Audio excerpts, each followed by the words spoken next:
Is it working? Okay. Welcome everybody to the first session of our Community and Support Services training, beginning our contract training for this year. For the program year 2023 to 2024. Again, congratulations on all of you for being recommended for funding. We're very excited. We have a good mix of programs that are getting funded this year. We are going to let's see if this thing will let me. Okay. You got a little clicker. Okay. Maybe.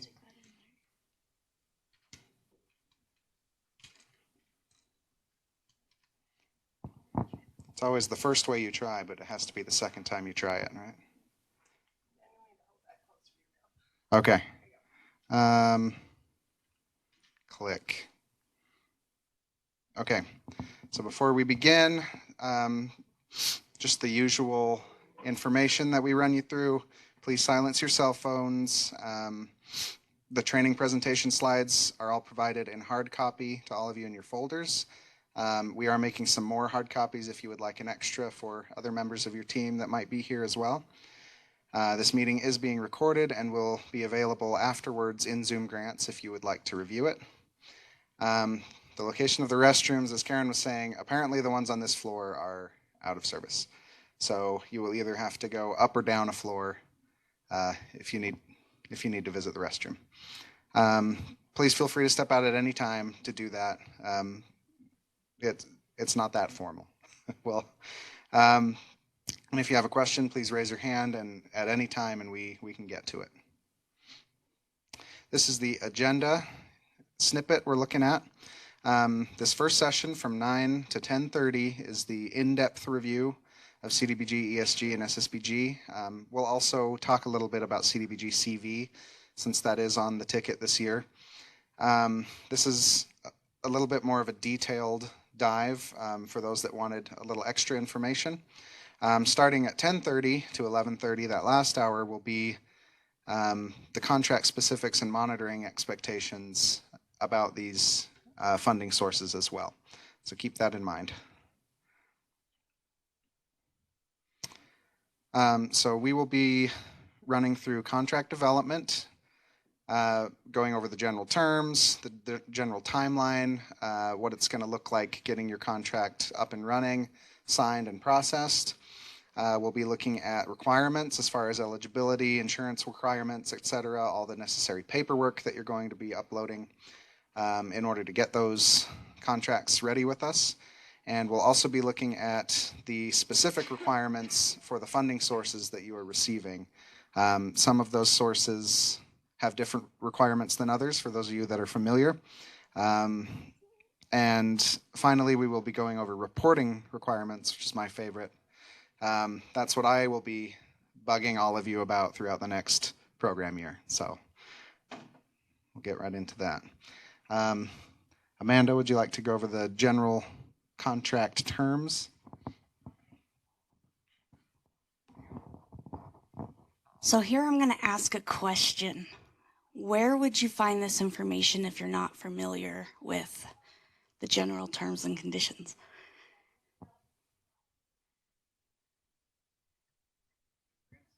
Yes.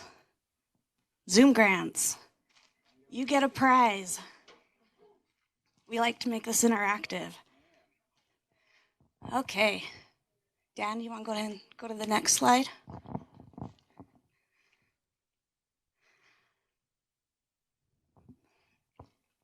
Okay. Let's see. I'm going to pick on someone. Perfect.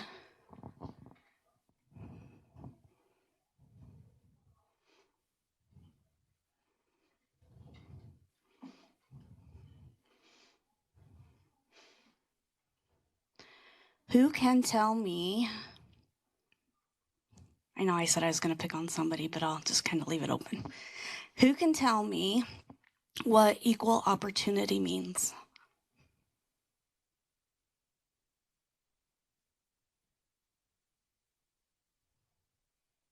I love it. Nobody's making eye contact with me. Okay. Jessica. process based on race, sex, gender, or anything like that, disability. Perfect. You get a prize. Okay. For the recording. Okay. Say that one more time. Where you don't discriminate in your hiring process against anyone's race, ethnicity, gender, or disability. Great. So there are the 7 protected classes, and we'll talk about that later. But thank you, Jessica. That was a great answer. Okay, Dan, go ahead and go to the next slide.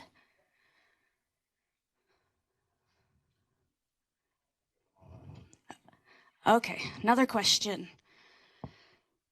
Who can tell me in your contract you've asked for the indirect cost rate, the de minimis?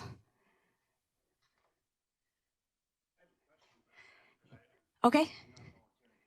Yeah, let's ask. Okay. I know what de minimis means.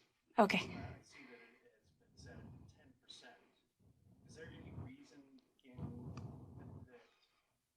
in writing, if I wanted to make the math easy for everyone, could I lower my indirect cost billing rate from 10 to 8? That is a good question. So the question Blair has is, are you able to adjust the indirect cost rate? Karen, I'm going to have you answer that. So the de minimis rate is a federal that's set up in the OMB, in the super circular. You can have up to 10%. For our purposes, you don't need to bill out that 10%. 2 things to remember. You do need to ask for it before your contract's negotiated. So you can say, yes, we want to bill for indirect cost, and we can work in that 10%. You don't need to bill it all out. You can't go over, but you don't need to bill it all out. Glad to know about fees. Mm-hmm. I'm writing a federal. Would they allow for me to ask for less? It seems like that's a nice thing for me to do. So they're probably going to say that they don't want you. It depends on who you're writing it to and who the cognizant agency is. So we're talking about HUD for our funds.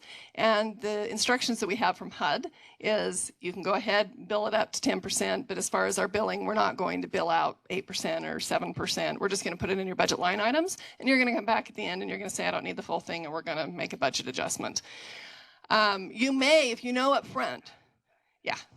And you can let us know. If you can say we're only going to bill 8% because we really need all the rest of this for programming, you can do that. Just set it up in your budget at the front end. We won't go over 10%. So if you want to ask somebody outside of that, figure out who your cognizant agency is and go ahead and apply for negotiate an indirect cost rate. It's a long process, as you know, but. Great question. Yes. What does de minimis rate mean?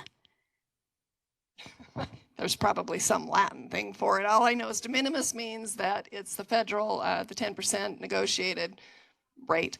Now I'm going to go look that up while we're sitting here because now I have a trivia question. I don't know. It's just federal speak for the 10% or the indirect cost rate. So, and you get 2 prizes because you asked the question. It's going to have me go Google it. So. I love it. Always doing research, right? Okay.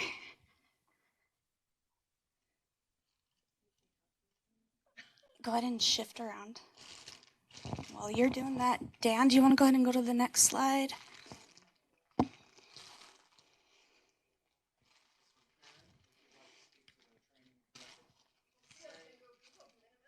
Perfect.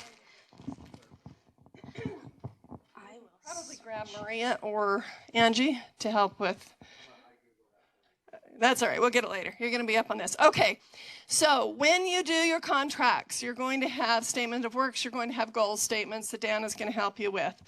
We want to hold ourselves to the same kind of goals when we set up every year and we say, okay, this is what our objectives are. These are our SMART goals or measurable goals. For us, one of the training objectives is agency staff will understand the process and timeline for developing and executing grant contracts. That's you. So when we're done, we want to make sure that you know the process. We want to make sure that you understand everything that we talk about. You will be prepared to provide all additional information required for contract development within the anticipated time frame. Here's our outcome. What do we want? We want 100%, okay? 100%. We want to make sure that agencies that are awarded will have fully executed contracts by August 1st or within 2 weeks of HUD funds being available. Okay, raise of hands, how many of you had contracts with us last year? Okay, just being upfront about this, we failed. We failed here in my team in our office for getting those contracts done. We were really, really late. There were a lot of extenuating circumstances dealing with when we had the funds available. For a lot of reasons, bottom line is I'm going to apologize right now because we did not get contracts. Some of those didn't get out until October. Not going to happen this year. So what we're going to ask and what Dan is going to get into later is we're going to have a cutoff date for when you can set up your one-on-ones and when you can have your information uploaded. Our goal is still to have August 1st to get those through, to get the mayor's signature, to get all the signatures we want. But we're going to ask that you have all of your information in and your contract one-on-ones scheduled by July 1st so that we're able to do what we need to do. You can go ahead and do the next one. Okay. Agency staff will understand process and timeline and prepared to provide all additional information. Go ahead to the next one. I think we had that twice. Oh, we have a white screen. Okay, that was easy. I just said that we're gonna raise the bar. We're gonna get it this year. So I'm going to run you through that timeline Karen was talking about, step by step. So we have the first step as compiling your required documents and uploading to Zoom Grants, even before attending the training. We know that most of you probably don't have those uploaded right now, but that's just how important getting those documents in is. We'll go over what all those documents are today and what you'll need to get in there. A lot of them are represented in your packets that you've received as well. But we cannot proceed with making our appointments with you to negotiate the contracts until all the documentation is uploaded. So that is priority one. So priority two, attend the training. You're all here, perfect. Next would be preparing your statement of work and other funding requirements. So the statement of work is big because this will tell us now we have your application, but the information in your application might have changed or might be adjusted depending on your actual funding allocation, because you might not be receiving the same amount that you applied for. And that might affect some of the goals that you told us or some of the accomplishments that you want to achieve in the application. So that statement of work is going to really tell us what's going to be achieved. Then lastly, the process begins. We make the one-on-one appointment. You have everything in, we're ready to go, we make the appointment. Depending on what your contract is, we go over all the new information, we run you through the contract. Once we're both on the same page, goals have been set, we take that contract, we send it to our district attorney for approval. Once it has been approved, we route it through Adobe Sign, and it will go through the hierarchy of our department. It will go to whoever it is in your organization that signs your contracts. And once we get that back, it can be finalized, and then we will upload it to Zoom Grants, and it will be officially done. So that's kind of the start to finish big picture of what this process is going to look like. So we're getting started on that right now. Amanda, accessing documents in Zoom Grants. Okay, so each of you should be familiar with Zoom Grants. We have provided templates in the documents to submit, which is tab 6. You can also visit our website. Just be aware, our website is still being updated. So that information, the current information for this year, should be available and reflective on that by the end of this week. So I would all encourage you to look into Zoom Grants first. Okay, here's a visual of accessing the documents in Zoom Grants. You will notice if there is a template on the left-hand side, you'll have the ability to upload that. Go ahead and keep. Perfect. Anything that says contract prep, there's a placeholder. And this is where you will upload that document.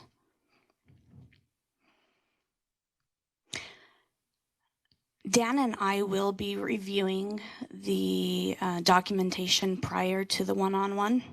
So if we don't have all of the documentation that we need and there's a scheduled one-on-one, we will most likely reschedule it.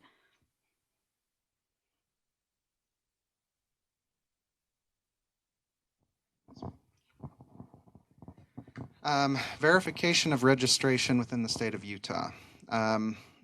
Everybody needs to complete this verification. We have this is the link that you would want to follow to secure.utah.gov. Oh, what did I do? I don't know what I did. Either way, your registration must be current and active for us to proceed.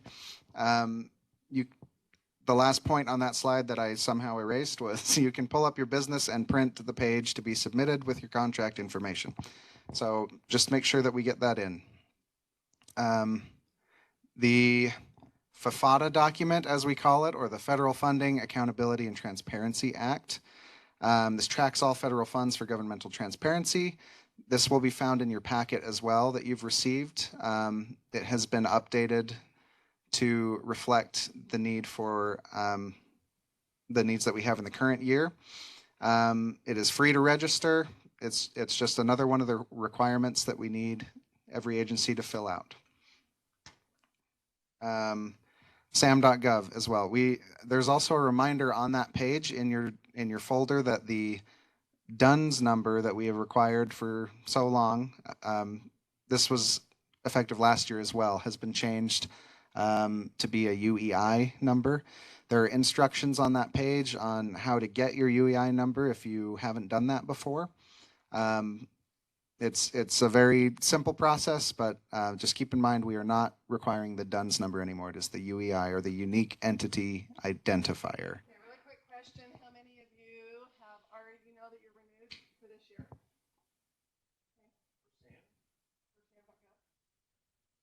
Okay, here's your word of caution. I've been working for the past 2.5 months to renew ours. You know why? Because when ours was registered, it said that we became county in 1960. I don't have any documentation. I don't even know where that number came from. Everything I have since 1858, 1851. I could not produce documentation that showed the year of incorporation and the address, because when I tried to submit a utility bill, it didn't have the right suite number. It had facilities not connected. If you haven't done it yet, please don't wait till the last minute. You've got to do that early. You've got to give yourself plenty of time, and there's nobody to talk to. Very hard.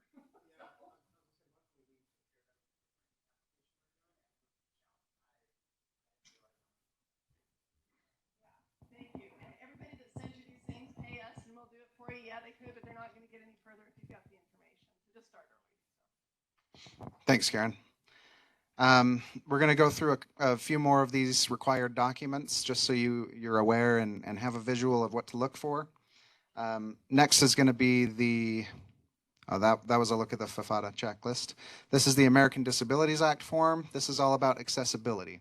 So that we need to show that your facilities, wherever you're providing services, have the required accessibility for disabilities. This form just tells us that you're up to date on those. The Disability and Non-Discrimination Employment Form. Amanda spoke to this a little bit earlier. This goes into equality of services. So this provides us information about the employees in your organization, total number of employees, demographic information, disability information, etc. And back to the indirect cost rate. It has its own form that we need you to submit as well. So this will also be uploaded in Zoom Grants with whatever choice you're making as far as that indirect cost rate, whether it's the de minimis or whether you have a negotiated rate. Insurance requirements. Insurance is only required for service contracts that are more than $50,000 and all hard cost construction contracts. So if your contract is the minimum of $40,000, this will not be a requirement. Liability with Salt Lake County listed is as an additional insured, as well as workers' compensation and automobile insurance if you are providing transportation with the grant money. So if the grant money is not involved in the transportation, we do not require you to have the automobile insurance on the account.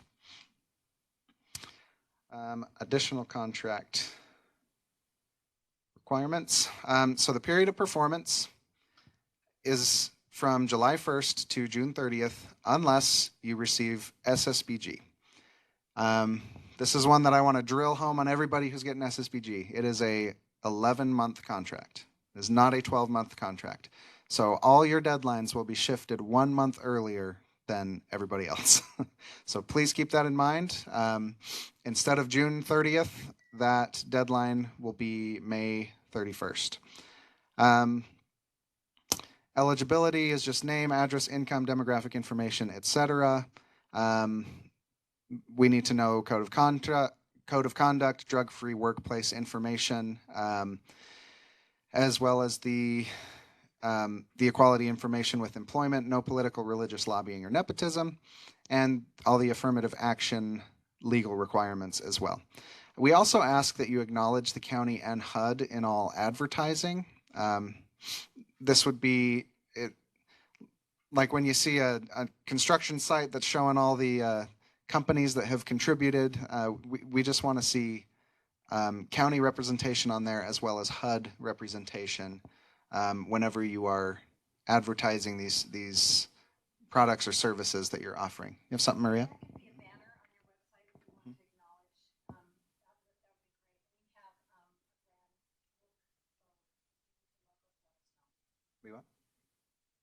Yes.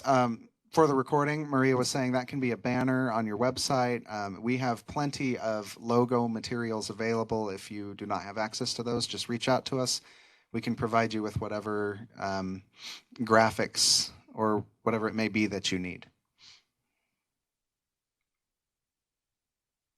Areas of focus would be collecting and reporting for clients. This one is something we wanted to touch on because it's going to be slightly different this year. In the past, we have always asked for you to record information on single female head of household. Starting this year, in some conversations with HUD and with NASED, we've come to the conclusion that we need to be recording all single head of household persons. So the way we are asking to record that is to continue to collect female head of household and then also all other single head of household so that we can add them together and get a total single head of household. Does anyone have questions on that? Okay. If you do, later, feel free to reach out. We're happy to talk about it. I think everyone is currently recording single female head of household information already, so this would just be a furtherance of that to get the total single head of household. It's important to document your income eligibility, update your intake forms with new income information, update your website if you list this information. This changes every year, I believe, to get the income information. And then review and update your policies and procedures as always.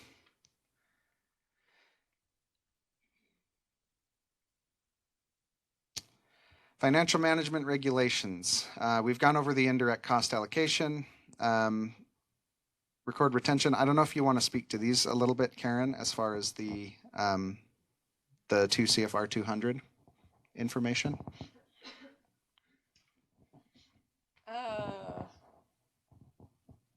No, other than to say de minimis rate is a Latin term.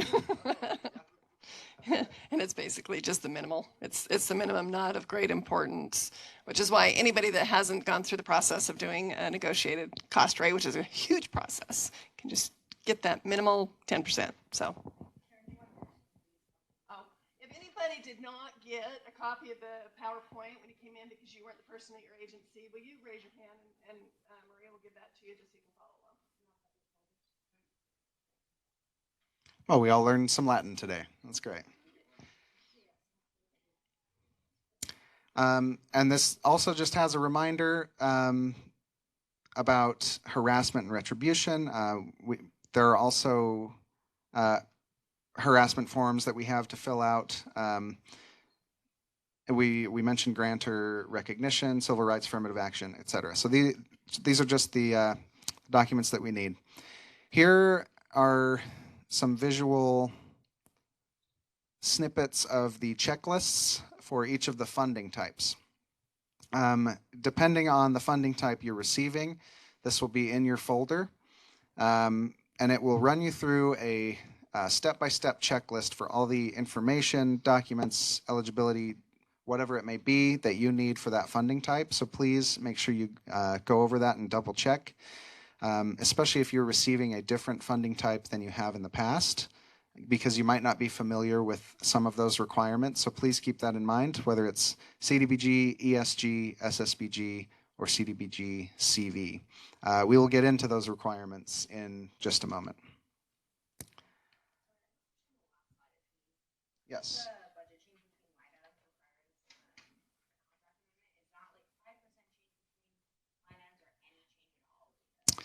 Yeah, we have a percent. I don't know it off the top of my head that we typically. If it's over 10%, it could require a formal amendment and have to go through signatures.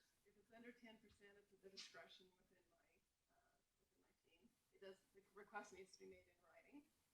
But yeah, that's discretionary, and it's much easier than over 10%. Okay. For anyone that didn't hear, over 10% will probably require an official amendment. Under 10% is probably just an adjustment.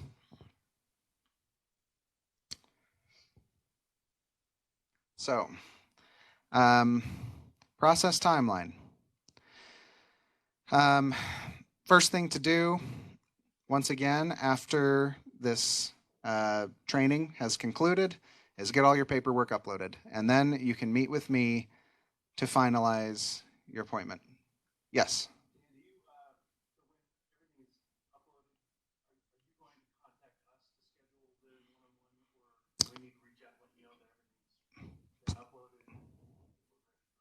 Please reach out to me. If I haven't heard from you, I'll reach out as well. But I don't want to harass you too much. So if you can please, once your information is all uploaded to Zoom Grants, reach out to me and we will schedule. I believe we're going to set up a scheduling assistant. We're going to use a software where you can select a time and a date to meet with me, and so I will get that link to all of you. Will you address the new process? Sure. So it's going to be slightly different for those of you that have met with us in the past. We're going to be, it'll be a mini monitoring meeting of sorts. We want to dive into accomplishments from last year. So for those of you that had funding from us last year, we want to be looking at just kind of an overall view of what was accomplished, what were the goals, what was met, what wasn't met. So a little bit of a deeper dive than we have in the past. We also want to, we'll need a little extra time than we have in the past as well. We think it'll be a longer meeting, so please keep that in mind. We're going to be running you through a new reporting process. So for the quarterly reports and statistical reports, we have a new system that we'll go over this year. It is not very different from last year, but it looks different. So we're going to take the time to walk you through step by step. So just be prepared for that in the meeting, just to make sure everybody's on the same page. So make sure that your reporting person, whoever that may be, is present in that meeting, as well as whoever can speak to accomplishments from last year.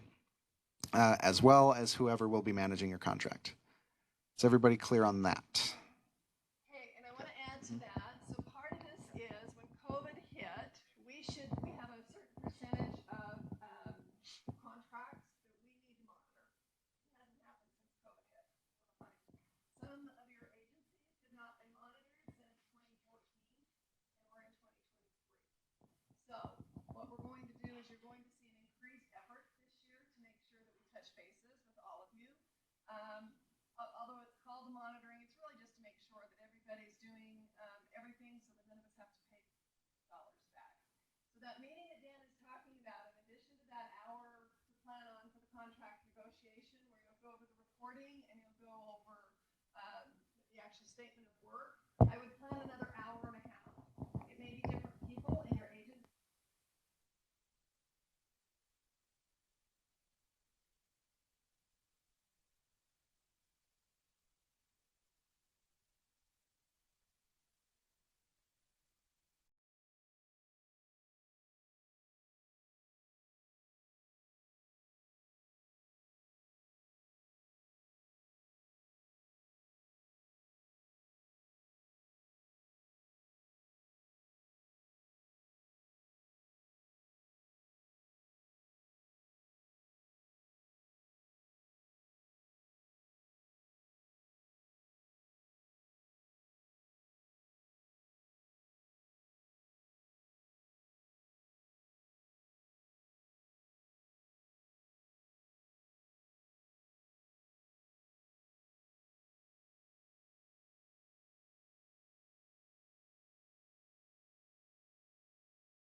Hello? Okay.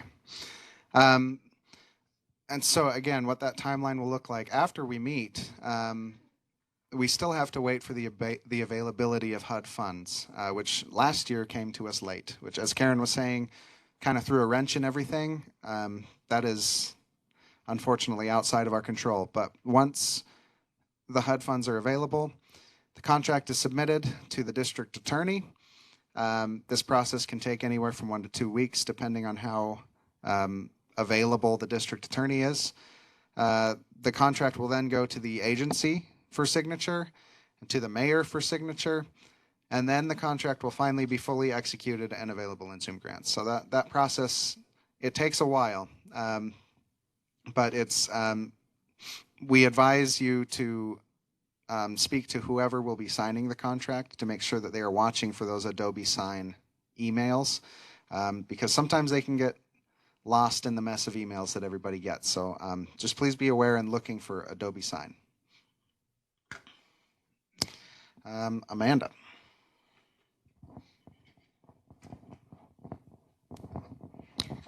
Okay, just a reminder, there are strings attached to federal funds.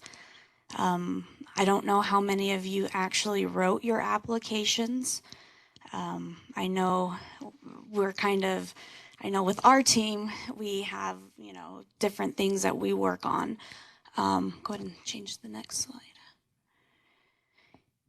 Here, it's just a reminder to reference your tab 5 in Zoom grants.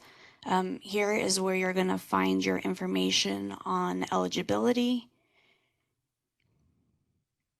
Not that anybody can read a thing that's on that screen. Yeah. Okay. So this slide will tell you all of those items you need to reference. And again, you'll find that information in tab 5.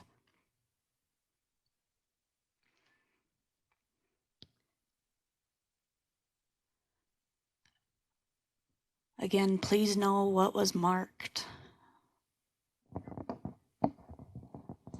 And again, a reminder that the UEI has replaced the DUNS number. So, before I go to that slide, who can tell me if anybody here has received ESG in the past, can someone tell me what the match requirement is for ESG? Yes. 100%. Someone earned some candy. You on it, Maria? Okay. Yes. ESG requirements. The match requirement is 100%. So please keep that in mind if you are receiving ESG. As far as your board makeup, you must provide for the participation of homeless individuals in policymaking and operations. ESG is all about homelessness. So there actually has to be somebody with lived experience on the board to receive ESG funding. Program must serve homeless individuals and families. So homeless individuals must be part of your served population and must be certified to be homeless. There must be HMIS participation. It is required for all agencies that receive ESG. Domestic violence providers must use comparable database and submit CAPER directly to SAGE. HMIS participation, which is the Homeless Management Information System. Okay. Big requirement for everybody. Did you have something on that, Karen? I do really fast. VOA and First Step House, you're our two ESG recipients this year. Okay. Quick question, because I want to update. Do you have a homeless individual on your board? Okay. First Step House. Sorry, not First Step House. VOA and the Road Home. Okay, we probably don't have the Road Home here. Okay. Oh, sorry. Okay. It's been one of those mornings. Okay, Road Home. Do you have a homeless individual with lived experience on your board? Okay. Okay. I just want to check because there was a change. We actually got monitored 4 years ago from HUD and we got dinged for that because some situations, for example, the county, we can't have a homeless individual on the council. It's not realistic. However, we can have meaningful participation with policies and procedures that say what that is, and that may be an advisory board that has a direct line into helping influence decisions on funding and programming.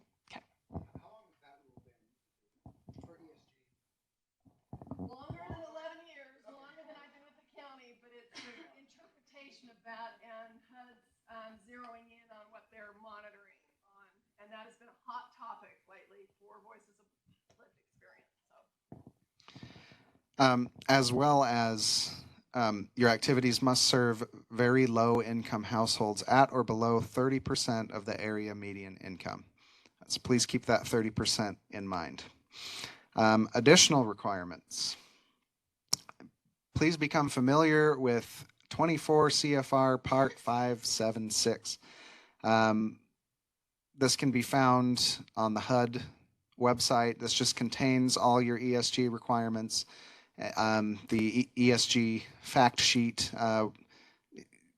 Become familiar with all that information. ESG is one of the stricter funding sources with some of the more unique requirements. So we recommend that if you are receiving that funding, please do your research. You will not regret it. Your matching sources and related expenses must be eligible. That information is also found in that ESG documentation, so please be aware. You must have written policies and procedures specific to ESG. Some of our longtime ESG recipients are familiar with that. Program managers should be very familiar with requirements detailed in paragraphs 20 through 29 of ESG contracts, which just, if you go into the contract, it's just it'll tell you your ESG specific information. Coordination of services, mainstream resources, coordinated assessment, client evaluations, etc. And the annual income. One last thing on that, and I know you guys are awesome on your policies and procedures, but let me just give you a heads up on ESG. There is a detangling that's happening on all those waivers that happen for ESG CD funds and regular ESG. And I know you're all on it, but I'm just letting you know that as we wrap up and they're getting ready to close out, particularly the ESG CD, we're going to be looking for how those policies now have been updated to show that those waivers are no longer in place and when did they stop, and make sure that your policies are current and updated for the programming that does not touch Questions on ESG before we move on? Okay, then my question is, so ESG was 100% match. Who can tell me what the match requirement is for SSBG? If anyone has received that in the past. Anybody? Anybody? The matching requirement is 25%. So if you are receiving SSBG this year, please keep that in mind. We need the 25% match. With SSBG, your program can serve clients countywide. You can, funding is intended for low and moderate income households. So you can reach that moderate category with SSBG. You also must comply with SAVE, which is the Systematic Alien Verification Provisions. This is kind of the big requirement for SSBG. And you must have evidence in contract file from USCIS that it's not applicable to nonprofits. So you need to show the documentation that those that you are serving comply with the those alien documentation provisions. Is anybody here familiar with SAVE? Okay, I don't know. Do you want to do a better explanation than me? Okay. Okay. Mhm. Guadalupe. Actually, wait a second. You got SSBG too. Let me update something. The reason that this gets so convoluted is years ago, the county attorney had a difference in opinion with Utah state code that the SSBG funds pass through the state. So there's an additional level that the state legislature has put into place for SSBG, which doesn't apply with all state provisions. However, on the federal level, they've gone out on their website and said, if you're a nonprofit, you can't participate in state. It's on the website now. So what I would just ask you to do is you're not going to be able to participate in state. It's not going to happen. Go to the website, go to that thing that says, can't, you're a nonprofit, stick that in the file. Okay? That's going to just keep us where we need to be for both state and federal, and we know that you can't do it. Speaking to that, the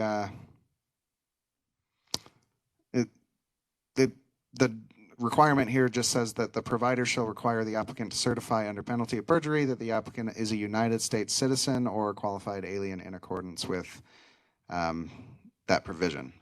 So as Karen was saying.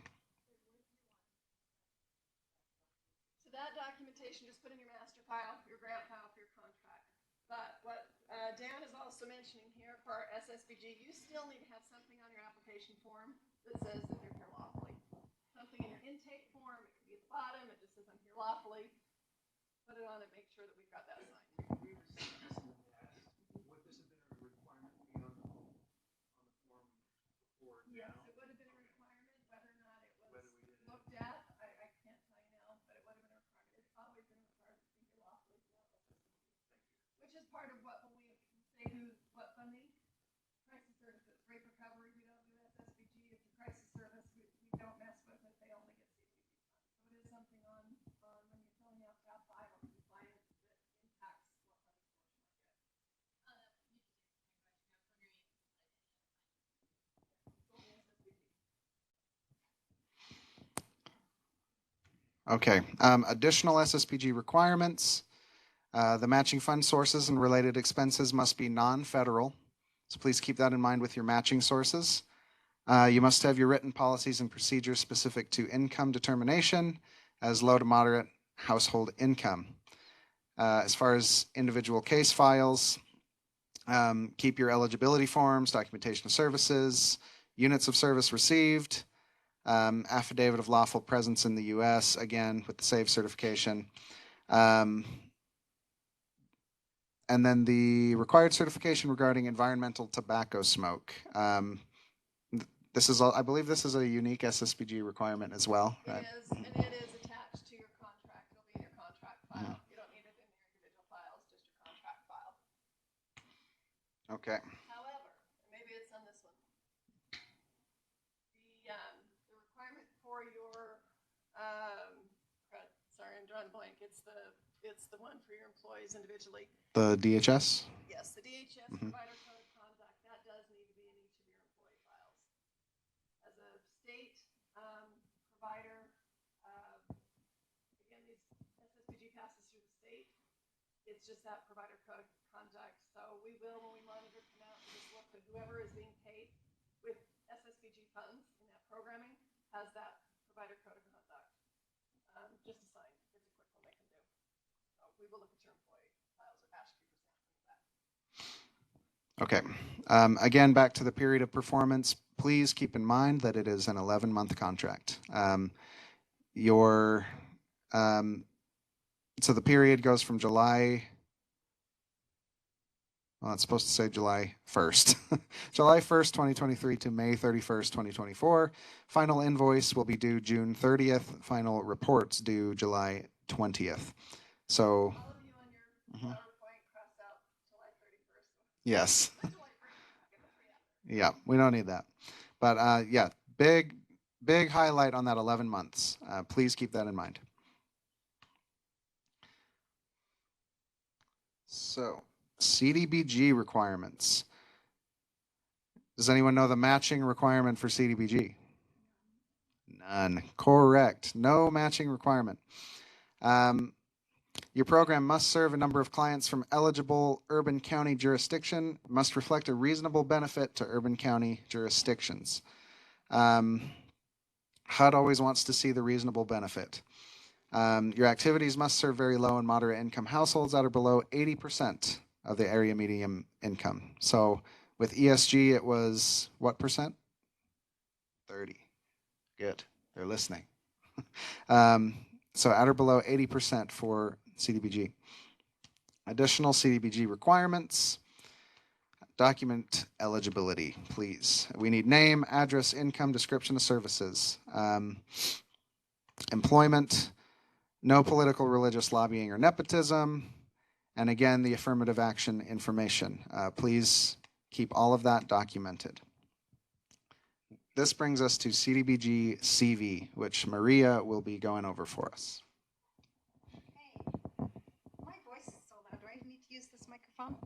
Is it for the recording, I guess? Okay, I'll do that. So, Family Support Center is where? And First Step House? Hi. So these are our two agencies that are receiving these funds this year on this funding round. And the reason that we are doing this is there's an opportunity that provides, we're putting dollars towards an opportunity that provides or is poised to provide in-depth case management. So those eligible agencies, you checked on your application whether you're eligible or not. The committees looked at it and then looked at and ranked the ranking of the agencies and came up with the two agencies that are being funded with the dollars that we have available. Case management, you're going to be providing case management for 4 months or longer, and you're required to provide comprehensive management or education with the goal of economic mobility. Economic mobility is really important because that was one of our core priorities this year in funding. And as our committees looked at it, that was always a question that was on the table, is this drive to economic mobility. The goal of these dollars and the goal of this funding is to help us get better data across a longer period of time to ensure clients served are moving again towards that economic mobility. It's really important, that phrase, that we keep that in mind with this funding. The additional requirements on this, a minimum of 4 months of case management. You will require clients to enter specified data into the SAMI application. You'll be working closely with our SAMI team and our navigators, okay? Agency is you will facilitate the contribution to client SAMI records, and you'll provide the de-identified, I have to read this, sorry, the de-identified longitudinal data on pathways to what? Economic mobility. Brian gets a candy bar there. And the 3 assessments entered in the SAMI record, we need an initial, an interim, and the exit, okay? Any questions about that, working with SAMI or our navigators? I think it's going to be great. We're excited to see the data that comes in from both of you agencies that are working with us, and we will be on call and ready to assist you however you need us, our navigators, okay? The additional benefits to these dollars are if you have any unspent funds at the end of the contract period, the funds will roll over, and if you're on track, you may receive the same amount in the second year. So this is a good one. This has benefits. So manage your process, and I'll be your contact for these funds. So let me know if you have any questions, you need any help, any extra support. Okay? Yes.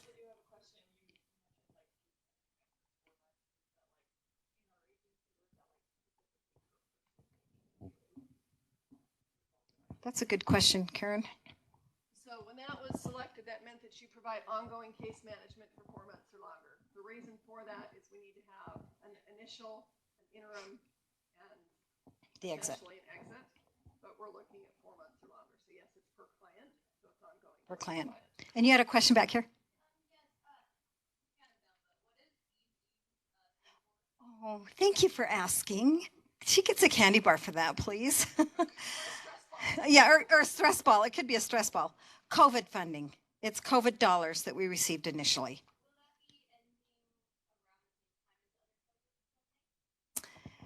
These are our last dollars of COVID funding that we know of right now.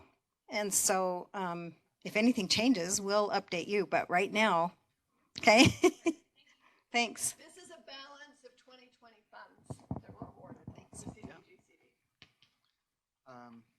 Karen, we have all funding sources combined. Always, and you never know what's going to come up next that I've got to speak to. So let me come where I can see this.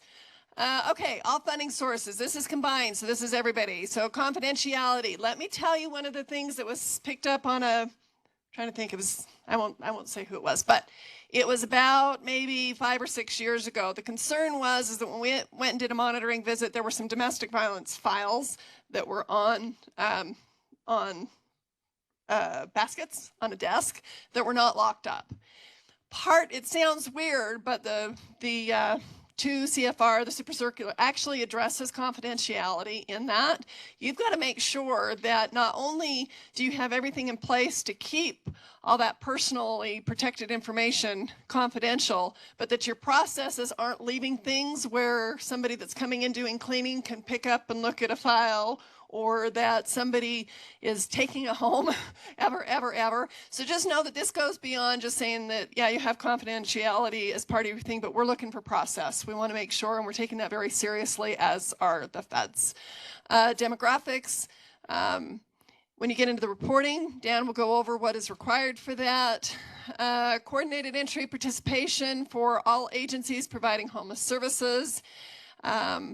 And we will ask when we monitor. I know that I see all of you at the homeless things. I know who's there, but we will ask when we come out, what is your level of participation? Are you attending the meetings every other month, or what is it that's happening? Go ahead to the next one. Okay, on the income eligibility, this is important. So if you're a presumed LMI benefit, for example, domestic violence, fleeing with no place identified where to go, that's a presumed LMI. They're low to moderate income. How do we know, though? Is it enough to say that if you're in a domestic violence facility that you are a survivor of domestic violence or a victim for eligibility CDBG monitoring purposes? Anybody want to take a shot at it? No. Whoever said no? Okay, correct. You've got to have something that is signed. Either a case manager, which is the third party, or at least at a very minimum on your intake forms, have something that says, yes, I don't like the word victim, but however you want to put it, so that we know that they're doing an affidavit that they are LMI. For that, you don't need to collect and get paychecks to see what income is. Same thing with homelessness, okay? You've probably all seen the HUD hierarchy of documenting eligibility. It is not enough to have somebody come into a homeless shelter and say that they're homeless. Okay, somewhere on your intake forms, you've either got something that a case manager is signing off and saying, yes, this person appeared as a homeless, or you've got somebody that says, yes, this is my situation. Just know that as far as CDBG in particular, they don't, the feds don't look at just saying that the situation says that they should be. You've got to have something signed on an intake form or an affidavit that says that. Okay, income calculator, we're not going to jump to that right now, but know that that is available on the HUD Exchange. If you're doing something that you need to calculate income, it's actually pretty snazzy. It's pretty slick to run somebody and see what they're eligible for and where they hit. And, oh, thank you. All right. This is confusion. It's even confusion to me. And actually, we've got 2023 limits posted. So there's CDBG income limits that are published, and then there's home income limits that are home income Section 8 limits. We use one set of data. We use the home Section 8 income limits. So Dan proved me wrong. Normally they don't get published until June, but he found them. I think they were published May 16th. So he's got those out there. It's actually 2023 limits that are posted. Just know that when you're looking at that, this is what's important. We have a new monitoring and compliance person, for those of you that have not met Haley. She's doing an outstanding job. One of the first things she's found on 2 of the agencies she's gone out to is that the income limits that were being used in their intake packets were old. Make sure that they're new. Make sure when you enter this contract as of July 1st, you have new updated income limits that you're referring to, okay? They are posted online. I think there's also a copy in your packets, but if you go to our website that Dan will go over, there's actually the income limits that are posted on our website. Okay. These are they. And this is the look at the income eligibility calculator. And we won't take time to go this now, but just know that if you link to this, particularly if you're doing any kind of rent assistance or anything that's a client level eligibility, this is really helpful. So.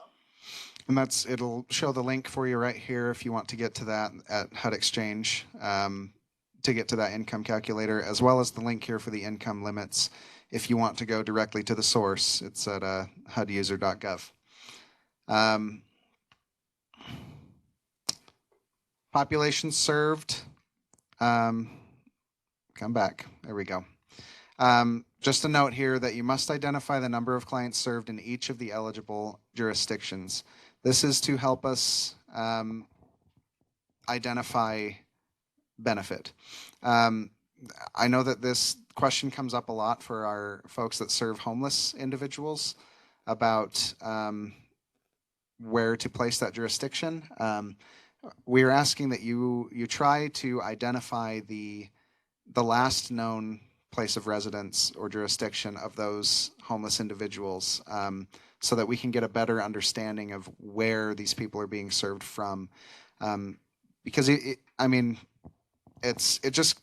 gives us a better picture to send to HUD of how the benefits are affecting individual jurisdictions instead of just Salt Lake City, for example. Okay, I'm going to add to this because it's important, particularly for our homeless providers. So here's the thing. When you report on your statistical report, you're going in and doing that jurisdiction. That is serving both eligibility as well as what we're reporting to the Urban County. For those of you that don't know, we have the Urban County, which is made up of 12 small cities and towns and 5 metro townships. What's happening is more and more of those jurisdictions get entitlement status. They have the ability to go off on their own. When they do that, they have the ability to take their funds with them. So, example, Snow Creek and Merriman both hit entitlement status and did that 3 years ago. They have opted to stay in the Urban County, and so their soft cost money or their operations money is staying in their pot that we're distributing. When we go back to the mayors of those jurisdictions, and we say, this is who was served from your jurisdiction, Mill Creek and Harriman, possibly Draper this year, are going to be looking at that and saying, well, what is the benefit of us putting this money into this pot? So when you're filling out these forms, we have to show a reasonable benefit as part of the HUD requirement. So we need to show that in those 17 jurisdictions that there's a reasonable benefit to them. But the second piece is we need to go back to the mayors and we need to say, look, this is what's happening. So back to eligibility, I'm pointing to protocol. Technically, you could, if you don't know where they came from, say where was the last place that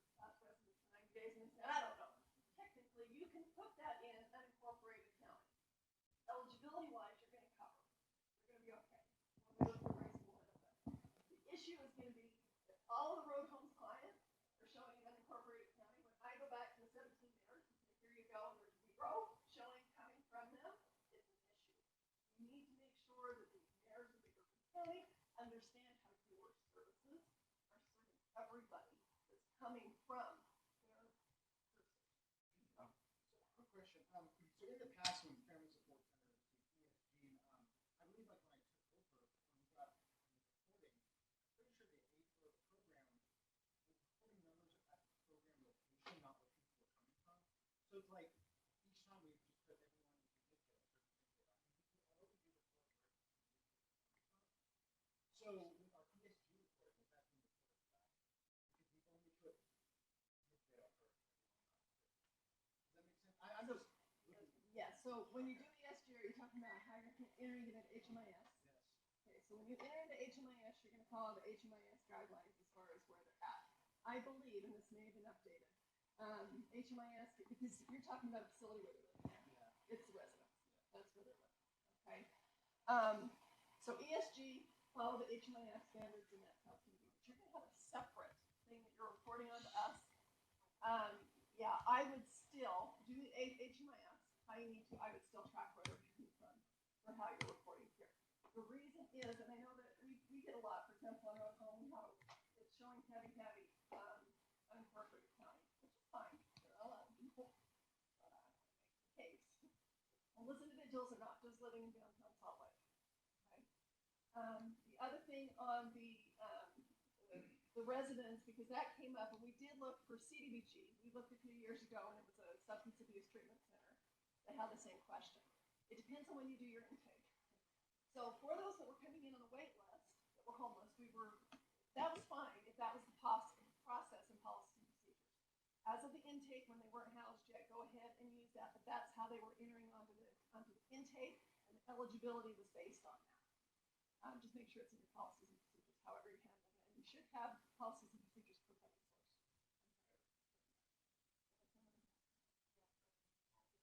Yeah, I'm just wondering, I understand what you're saying. Say somebody comes within months and they broke down on the way to whatever, and we take them out of the program, so they're not necessarily Utah residents. There's a place on there that says somewhere other than, I don't remember what it says. It's outside Salt Lake County. We can still serve them. You can still serve them, absolutely. You're just going to use that. So we know where they're coming from because we need the information accurate. I don't want you to doctor up the information to make it all. But it's where did you live when you were last housed for 90 days?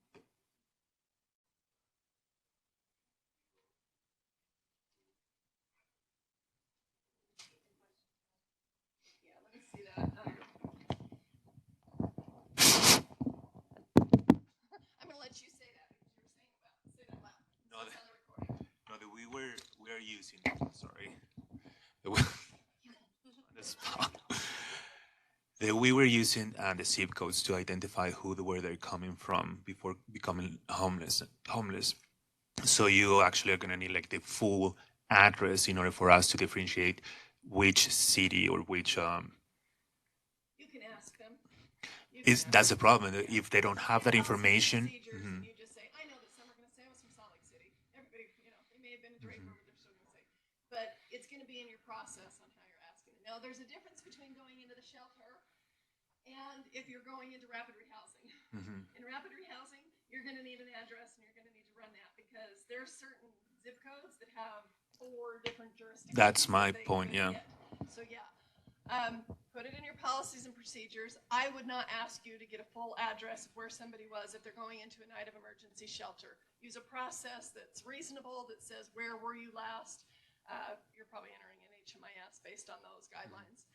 But if you're doing something that has an eligibility tied to it, absolutely get a full address, run it, so that you know, was it Mill Creek or South Salt Lake or wherever that zip code overlaps. Really good question. Thank you.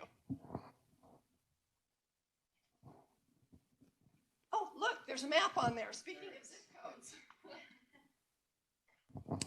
Yes, this map can be found on our HCD applicant portal on our website. So if you wanted to take a closer look at that, just head on over to our website, and it should be right there for you, where you can kind of take a bigger picture look at what the county is looking like. And speaking of maps, there is also a link to the jurisdiction locator by address map, where you can put in a specific address and then see what jurisdiction that would apply to. For those of you that would be helpful to, that it's a great resource. There's also the link right there on the PowerPoint. So this one is you again, Karen. We just talked about this. Yeah.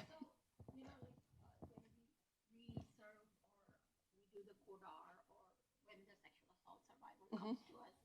They might be assaulted in this particular house, and after all the right service, they want to move because of where they were assaulted. In the intake, that might be addressed where they were assaulted, but then move to a different location. How would you want us? It should be done at intake. It should be as of the time. So her question was, in serving, for example, the clientele that Rape Recovery Services serves, there may be an address that an assault took place at the time of intake. However, then they move and they're now in a different address. It's done at intake. So with CDBG, for example, maybe you're providing long-term case management and they're still with you 2 years later. You should still be doing an annual review. So at least once a year, you should update that. So at the time, you would be capturing where they lived for the last 90 days on their intake. When you do your renewal or your eligibility review at a year, you would capture the next one.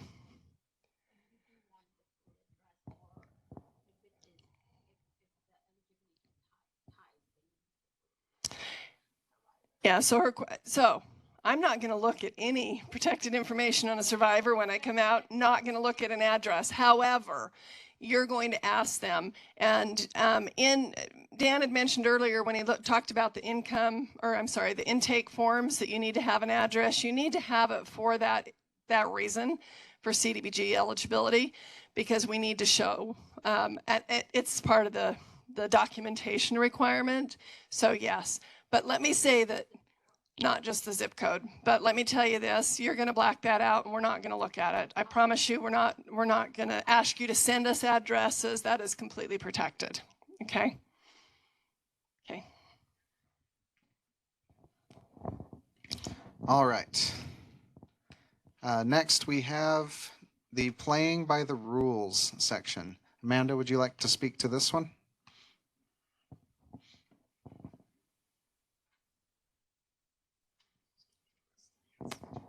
Okay. Playing by the rules. That is a huge file. We did not download that for each of your packets, but you will be able to find that information in tab 6.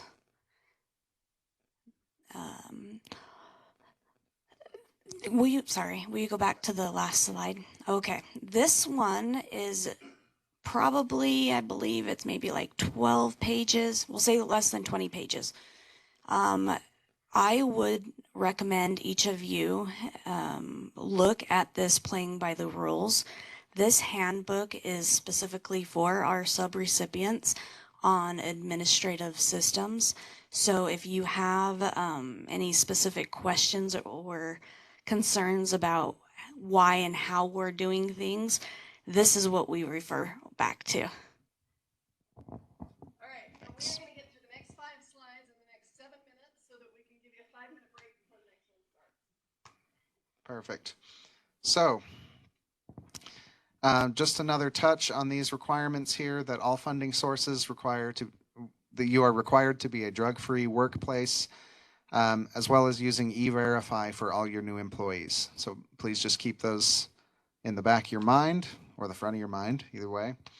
The fair housing and equal opportunity for all, we've touched on this a couple of times. Just a reminder, this prohibits discrimination and intimidation of people in their homes, apartment buildings, condominiums, etc., based on national origin, color, religion, sex, status, disability.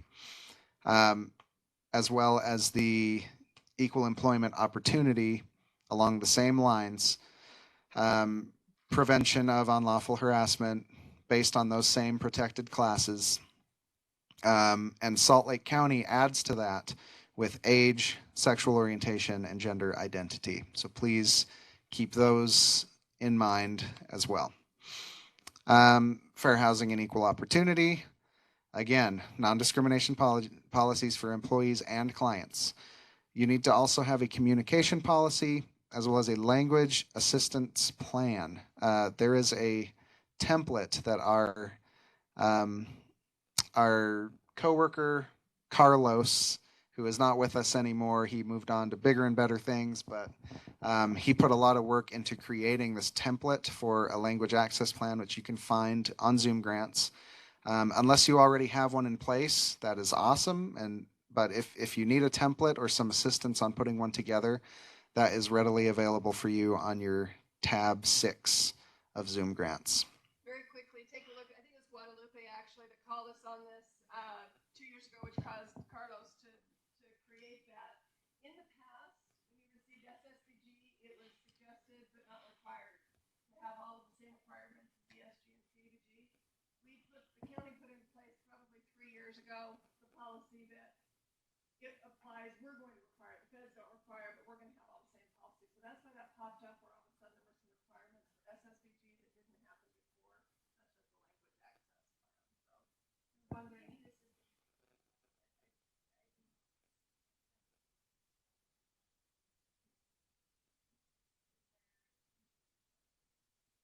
Reach out to Dan. And I will do my best with you. Lastly, we just have Amanda to touch on environmental review requirements, the big one. Okay, so not going to go into a lot of detail here on the environmental review process, but just be aware all activities do require an environmental review record. That is something an individual in our office will do. We will submit and upload a copy of that in Zoom Grants under the post-decision tab, the contract tab. Just be aware if you are doing a SSBG funded activity, you will not have an environmental review record. This is specific towards CDBG and ESG. And just keep in mind, we cannot execute your contract if the environmental review is not done. So that has to be done. Please make it a priority to get that through with us so that we can move forward. It is not required for SSBG. So just one point of clarification, there is nothing that you guys can do on the environmental. You guys won't do it. We will do it in our office. However, you can be watching for that to be uploaded on your documents on tab 6, because once it's done, you'll get it. If you're a soft cost activity, you're all going to be exempt, but you still need to have documentation. So that might hold us up a little bit. We also, not going to impact you as much, but for those of you that have hard cost activities, this may cause a little bit of a delay, because the person that was doing our environmentals, we don't have anybody on staff right now. So Amanda's going to be doing some. Anyway, it will only impact the hard cost activities, but soft cost, you should all be good by July 1st. That brings us to Q&A. Are there any remaining questions? Jessica.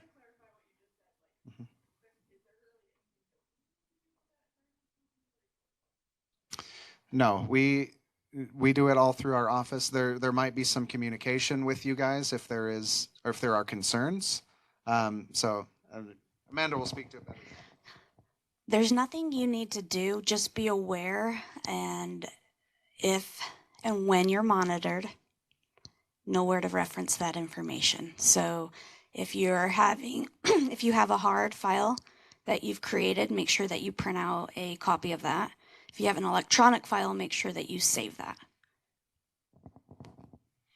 Any other unanswered burning questions that you have? Okay, then we will take a 5-minute break and get right back at it for session 2. Hey, for those of you that just joined us for the next session, did you all get your, thank you.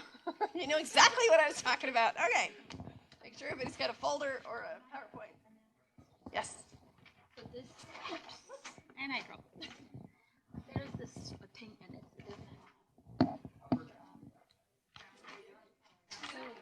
The slide you presented in the beginning.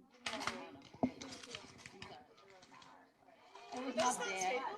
No, they were not. And it's okay. Don't worry about it. Well, yeah, you gotta have the staple. Hey, Maria. These aren't stapled. It's okay. These aren't stapled. I will find the pages. There was a page where the first time. It's okay. It's okay. I will figure it out. Where was it? I'll staple it later. But oh, there was nothing on your slide. Everybody's gonna have this unstapled copy.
Testing.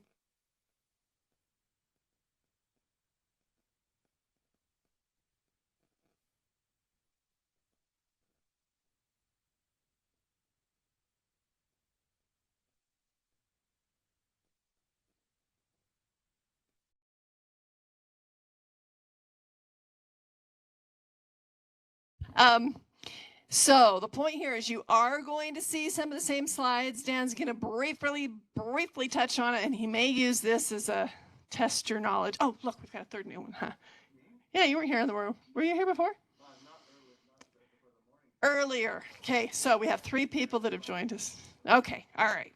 So he'll touch on those briefly. He may call you out and ask you to answer, both those that are new and those that have been here for the last session. And then he will also get into some of the other stuff. So we're going to move really fast, though. And the reason I say that is we have 1 hour. So as he moves through here really quickly, please ask questions. If you have questions, or save them to the end, and we'll talk about them. But if we move too fast, then say, whoa, stop, okay? And we'll slow it down, okay? All right, so to run through the agenda real quick, we'll talk about the contract development timeline along with the requirements for contract development. We'll talk about funding source specifics depending on what your funding source is that you're receiving. We'll talk about reporting, quarterly and statistical reports, SAMI participation, and lastly, monitoring. So that's how we're going to break up our time. Please silence your cell phones. Feel free to step out at any time if you need to make a call or go to the bathroom. To those that were not here this morning, the bathrooms on this level, I believe, are still not available. So you'll either have to go up a floor or down a floor to go to the restrooms. And sorry for that inconvenience, but it is what it is. The timeline for contract development. We went over this with those of you that were here in the first session. We're going to review it. First step is to compile and upload all your required documents. That includes your insurance information, your statement of work, your whatever it may be that you need for your contract. We need all that documentation in Zoom Grants before we can make our appointment with you to discuss your contract.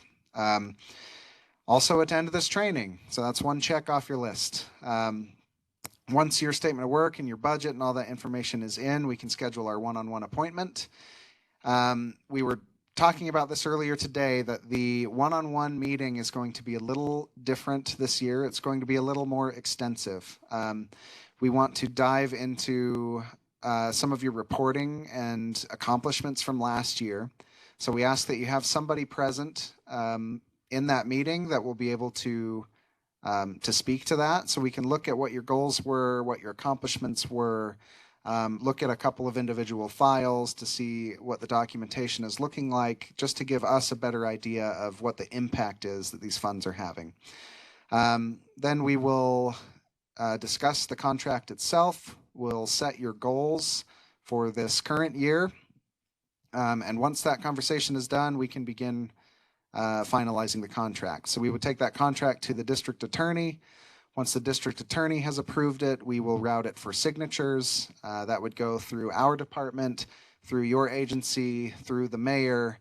And once that is completed, we can finalize and execute the contract. And it will be uploaded to Zoom Grants, where you can view it at any time. As far as those required documents go, I'm just going to get these out. We will need Department of Commerce verification, supplier vendor management form, payment works if needed, the FFATA checklist, which we went over in a little more detail in the first section. Most of you should be very familiar with that. The main change, which was also a change last year, but just a reminder that we're not requiring DUNS number, we need your UEI number. The new FFATA form has instructions on how to get that UEI number, the unique entity identifier. If you haven't got that yet, there's a step-by-step process on there as well with links. We need your disability and non-discrimination employment sheet, your ADA questionnaire about accessibility. We will need your statement of work and your budget. Everyone submitted a budget for your application, but we need everyone to submit a new revised budget for the contract negotiation. This is because a lot of contracts will have changed those line items or whatever the budget's going to look like, because you might not have received every dollar that you asked for in your application. So some of those outcomes might be a little different. Some of those line items might be a little different. So we need a revised budget as part of that information.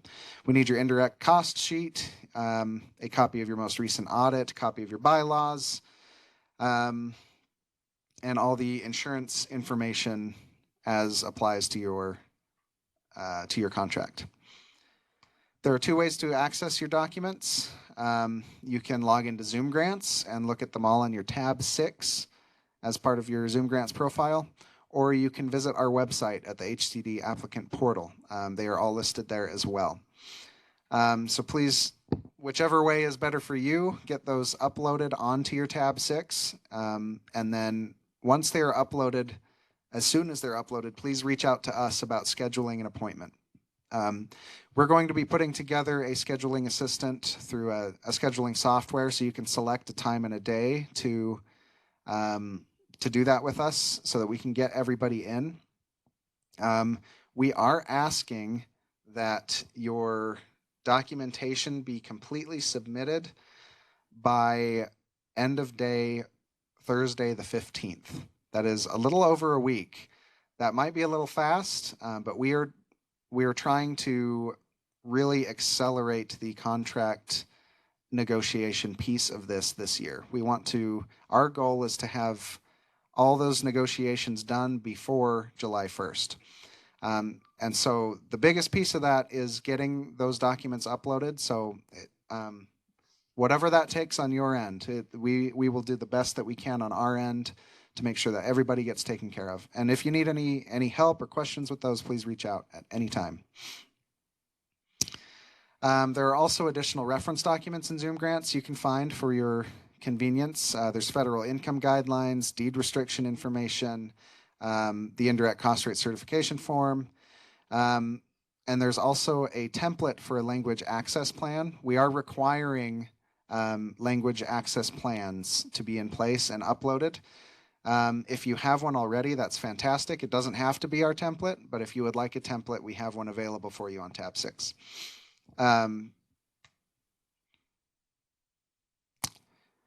Contract documents. This is just another run through of those required documents that we went over. The supplier vendor management. As of 2022, it was a new process because we switched to PaymentWorks. Most of you should be familiar with that by now. Okay, so before we get into specific funding source requirements, let me ask a question. For ESG, is HMIS participation required? Yes or no? Yes, correct. And how much is the match requirement? 100%. Perfect. Oh, yeah. We brought the goodies today. ESG, for those of you that are receiving it, it is one of the more heavily regulated funding sources. We ask that all of you please dive into the resources, learn the requirements the best that you can. It is very homelessness oriented, so please make sure that you are serving homeless individuals, that you have a lived experience individual on your board, etc. These are all ESG requirements. As far as SSBG requirements, the match is only 25%. Program can serve clients countywide. It's a little more flexible than the ESG funds. The big piece of SSBG, for those of you that are receiving it, that I want to drill home is that this is an 11-month contract. If you're receiving SSBG, all your deadlines for end of year are shifted up 1 month. So please keep that in mind. Your contract does not end June 30th. It'll end May 31st. So that should be priority one. Make sure that those funds are all spent down in time so that we don't run into an issue with trying to bill out funds that were spent in the 12th month. We spent some time talking about the SAVE certification earlier this morning. This is one of the trickier pieces of SSBG. This has to do with the documentation status of individuals that are served, as in immigration status. If you have any further questions about that, we're all happy to answer it. We just ask that you are aware of the documentation status of those that you're serving so that we can make sure that everybody's taken care of.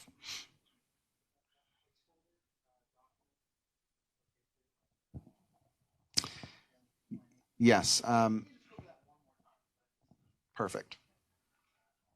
Okay, so SSBG in the past, we've always really hammered in the fact that you've got to have that SAVE certification, or you've got to go online and get the email that says you don't. Reality is, it is the state requirement since it's a state pass-through. So we've got a kind of a disconnect between what the state requirement is and the federal requirements. Federal requirements, you can't. Nonprofits can't. So just go to the website, go to the SAVE website. When you,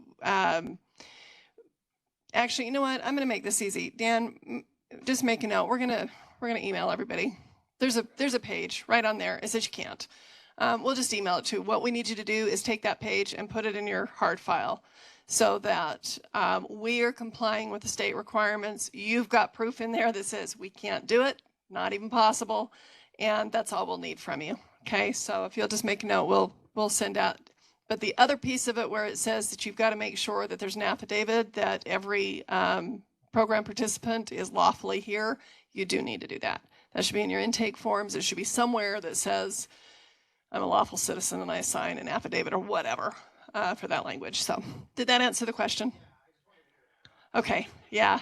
And yeah, thank you, because we're just going to send it out. There's no reason for the 7 agencies to go find the website and scroll down to that paragraph.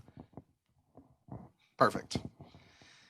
Are there any questions on SSBG before we move on to CDBG? Perfect. So CDBG does not have a matching requirement. The activities from CDBG must serve very low and moderate income households at or below 80% of the area median income. We will go over where you can find those income limits later. Just please be aware of them. As Karen was mentioning earlier today, in some of our more recent monitoring incidents with agencies, one of the main things that keeps popping up is out-of-date income limits that are being used. Those get updated every year, so please be aware of them and make sure that you are using the most current income limits on your own documentation and for those that you serve. We have all the document eligibility portion. Please be documenting name, address, income, description of services, employment, just all this information that will lead into eligibility for CDBG persons. No political, religious, lobbying, or nepotism, affirmative action. Make sure that you are following all affirmative action guidelines that are legally in place. State in all solicitations or advertisements for employees that equal opportunity or affirmative action that you are an equal opportunity or affirmative action employer. That's all part of the federal requirements for that. For requirements that apply to all funding, the big one is confidentiality. Please ensure the confidentiality of records pertaining to the provision of family violence prevention or treatment services. I think most of you are familiar with the confidentiality practices. We just ask that you make sure that those are all in place. We ask for a certain amount of information on demographics in your quarterly reporting. I think a lot of you are familiar with that as well. We ask for race and ethnicity, both for everyone that you serve and for those that you serve that are CDBG eligible. So please keep that information in mind as well. Make sure you're tracking it. One of the changes that we're asking for this year, we have always asked for a report on single female head of household. In a lot of our recent meetings with HUD and other agencies, we have decided that we want to be recording all single head of households, but still recording female single head of households. So we would like to have you continue to collect single female head of household as well as all other single head of household so that we can add them together and get a total. Does that make sense to everybody? Okay. To avoid any confusion, we're not asking for any other specific gender. We're just asking for female and then all other, just so we're clear on that. If you have any more questions with that, please feel free to reach out to us as well. There's also the SLCo and coordinated entry participation is required for all agencies providing homelessness services. I think most of you are familiar with those as well, with coordinated entry. So please keep that in mind in your reporting. The income eligibility and documentation. Intake forms should be signed if serving as certification of eligibility. So please make sure those signatures are available. If presumed LMI, must also certify circumstances, e.g. domestic violence or homeless. So please make sure that quantifier is attached to the LMI individuals. Your methods for calculating must be consistent for every client assisted within the program. So please don't be using different methods for different individuals. We want to make sure that that we're collecting data the same way for everybody. For those of you that know about the income calculator, it is available on the HUD exchange, as well as the federal income guidelines. There are links available in the PowerPoint as well if you want to go directly to those sources to see the most recent information.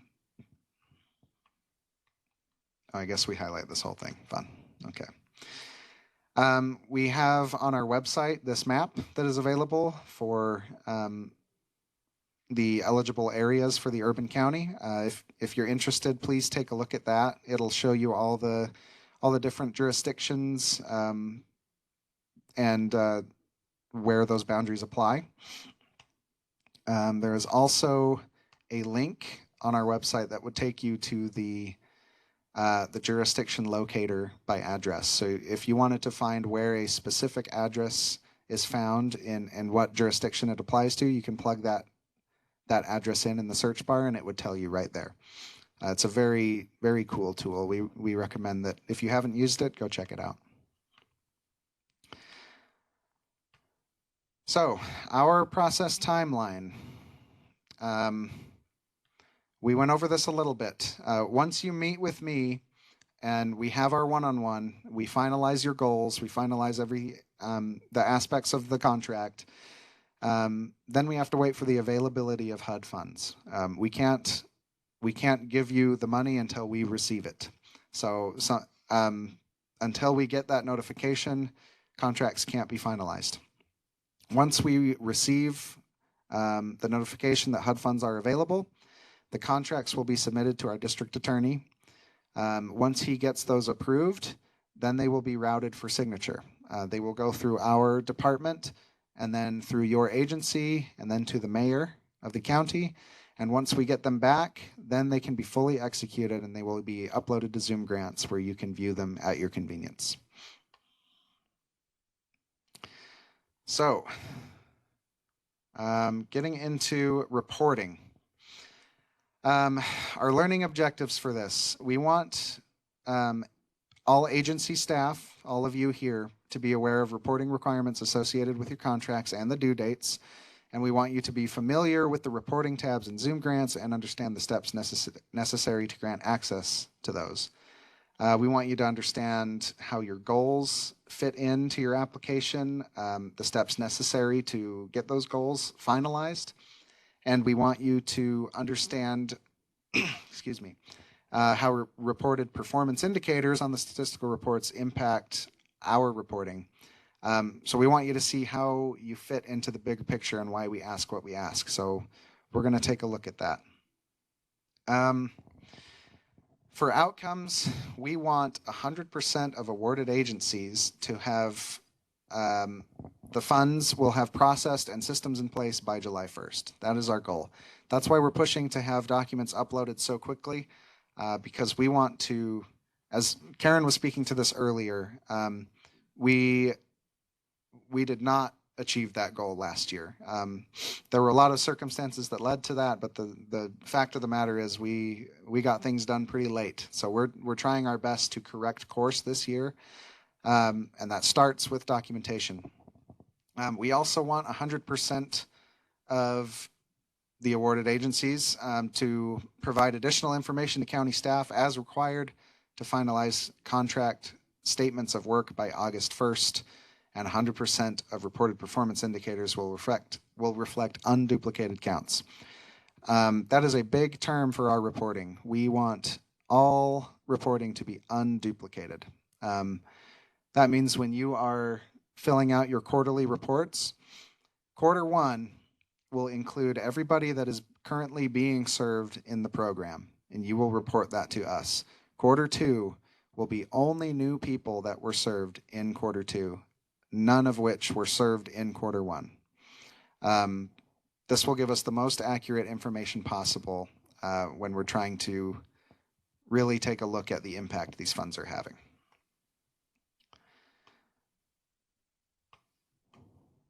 So,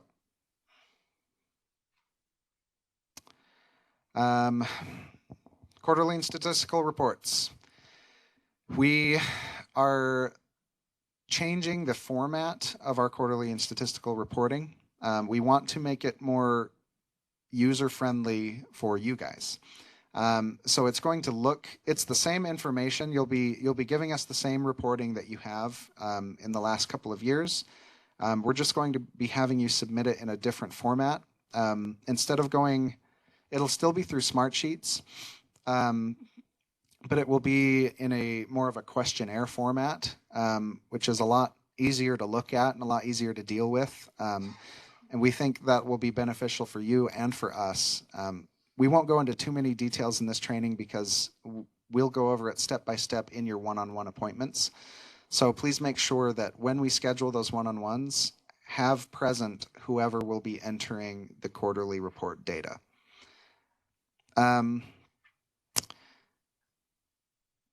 Your reporting is due, as usual, 30 days after the quarter ends. So at the end of each quarter, 30 days later, that's the deadline for your quarterly report and your statistical report data for that quarter. You can certainly get it in early if you would like to. There is no rule against that. So please make sure that also whoever is filling out your reporting for your agency, that they are added as a contact on your Zoom Grants account as well, so that they get those Zoom Grants, both access and the emails that we send from Zoom Grants.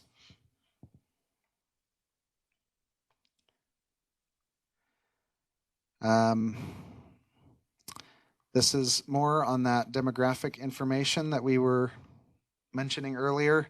Single head of household, we're asking to expand that to include other single head of household as well.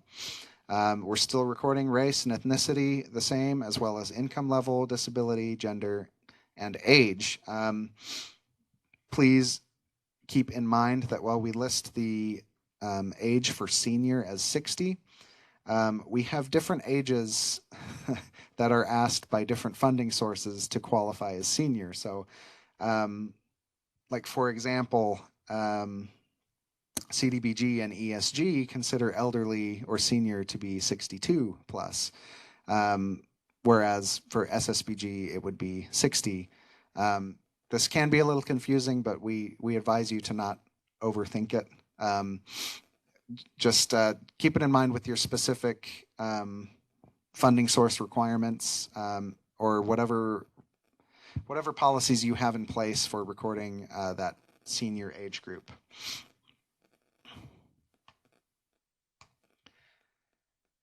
Common reporting issues. Big ones are misreporting the Hispanic Latino category. Race and ethnicity is still a confusing duality to a lot of people, including myself. So the way we have it set up for our reporting is that we will ask you, for those of you that are familiar with the reporting, you know that we will ask for counts on everyone that you've served and then counts on every one of those that are CDBG eligible, for those that report on CDBG. We will ask for those counts first on race. So we'll ask you, Black, Asian, Pacific Islander, etc., to get a race count.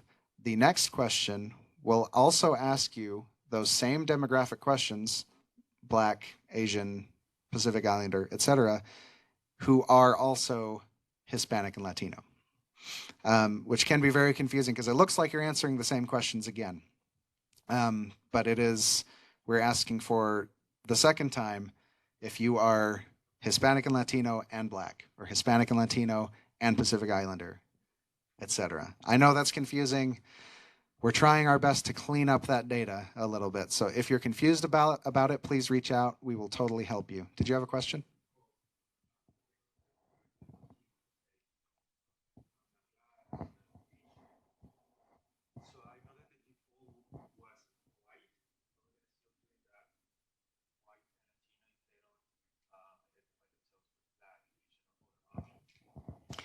Yes. So you will, if they haven't identified with any of the others, then it will be under that second set, which will be white, Hispanic.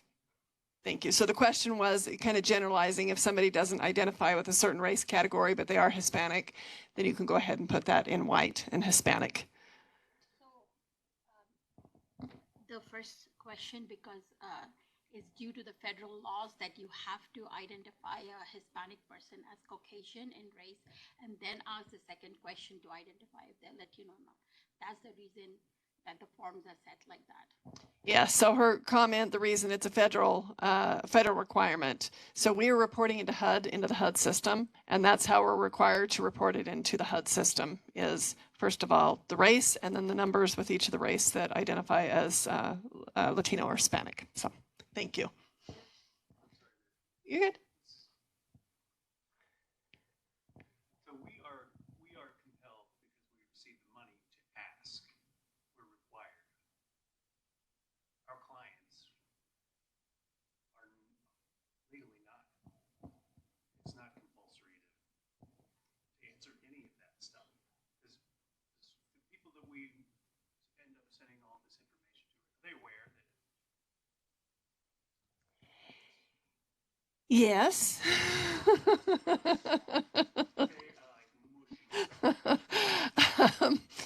So yes, I know that it's an ongoing discussion at every level, as far as the complications with the required reporting and whether or not it's required for somebody to identify that. So as you mentioned, and I think that you stated it well, we're required to report, we're required to ask the questions and put it in the best that the response are. Sometimes I know that some of the complications with that, well, somebody will say, well, what is the race? And somebody will say, I'm brown.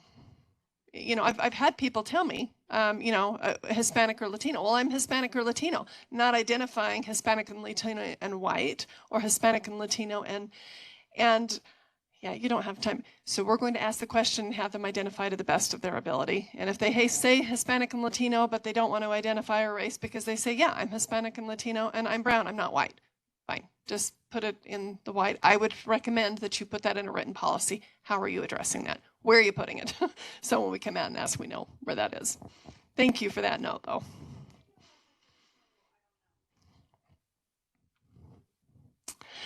And we don't have an I don't know option in IDIS. Yeah, and so you can ask them, you can give them the things and just say which one is the closest. If you don't know, select whatever appeals to you. However you identify, select one. Yeah, yeah, that's the difference. Don't have the caseworker identify and select. Have the person self-identify. There is also a non-specific multiracial option as well. So if they're having trouble like picking one, if they have a black parent and a white parent, then they can, if they don't identify with one more than other, they can put the multiracial/other question. Yeah.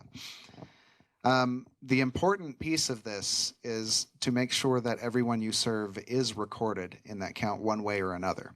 It might not be the most accurate representation, but we want to have the full count. So, for example, we do not want to have you fill out your income category of reporting and say that you served 100 people, and then we look at the race category and you served 95 people. They need to add up. So please make sure that we are getting the same consistent amount of people served. And again, sometimes you might have to push for, well, just pick whichever one you think applies to you best. It might not be the most accurate information that we can get, but we need to at least have the counts match. If that's the big thing for us.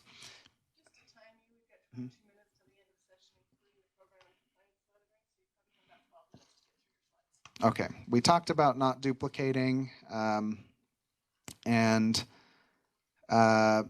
we're reporting on smart sheets. It's still going to be smart sheets. It's just going to look a little different. We'll walk each and every one of you through that in your one-on-ones.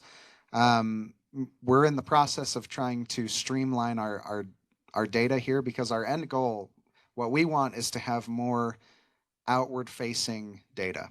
We want to have something presented to you and presented to the public showing this is what these funds are accomplishing. These are the numbers. These are the people being served. These are the outcomes that are coming from people being served. So that's our goal. So all of these moves to streamline, that is what we're looking for.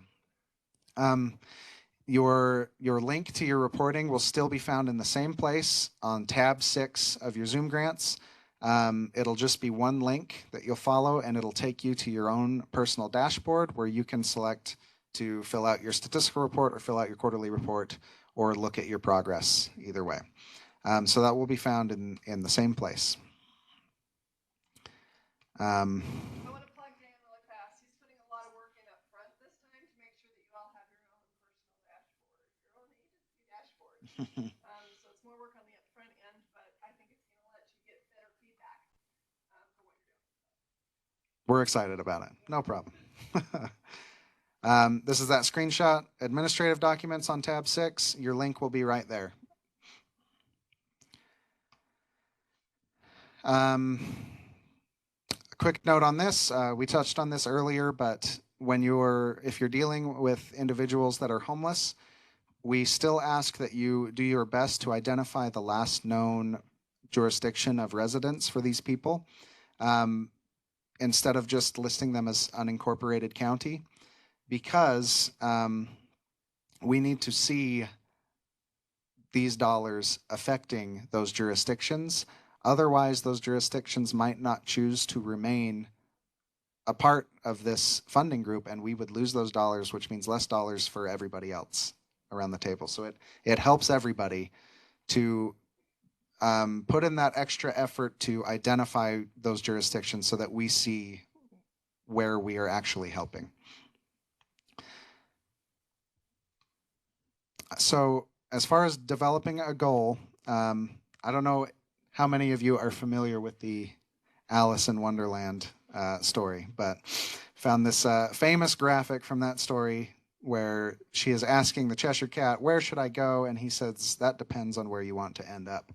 This is how I want to illustrate outputs versus outcomes to you very quickly. I know we drill this into you every year for those of you that have been with us, but basically your outcome is where you want to go, where you want to end up, and your output is what takes you there. So, for example, if this will go, if your end goal is for your individuals to gain employment, that would be a great outcome. The outputs that would get you there could be providing education and training, or providing childcare, or providing case management, etc. So in this case, the number of people served is your output. That is your like your education and training. That would be the number of people that you served. But of those people that you served, those that gained employment, that would be the outcome. That is the end goal. So we want to be recording both of these. So when we're helping you craft a goal, when we're in that one-on-one session, keep that in mind about what you want that outcome to be, and then what your outputs are that will lead us there. And that's what will make up your goal statement with us. Your quantified accomplishments will be part of how we measure those outputs. So like increased skills, employment, etc.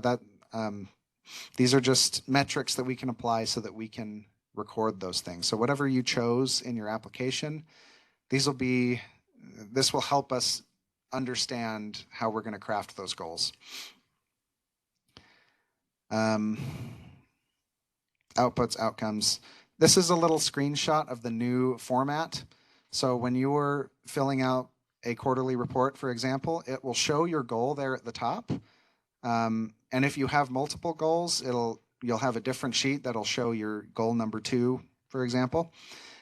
So, for example, this goal is saying that 100% or 150 of 150 people in the program will engage in employment skills training. So, of all the people that come for services, 100% of them will receive the services. So that's your output. And then 105 of them, or 70%, will demonstrate the increase in employment skills as shown on a standardized assessment. So that would be your outcome. So of the people served, who achieved the desired outcome? Does that make sense to everybody? Mm-hmm. Yes. So like for this, so your output pre, people that present for services, let's say 50. Output post, people that, of those people that presented for services, how many were served? 50. So 100% of them that came were served. Outcome, of those people that were served, how many achieved the desired outcome? We'll say 35, 70%. So that is for whatever quarter you selected. That would be what you're filling it out for. And then the next quarter, you would select quarter 2 and fill out same information. Mm-hmm. No, you're good. Mm-hmm. Right.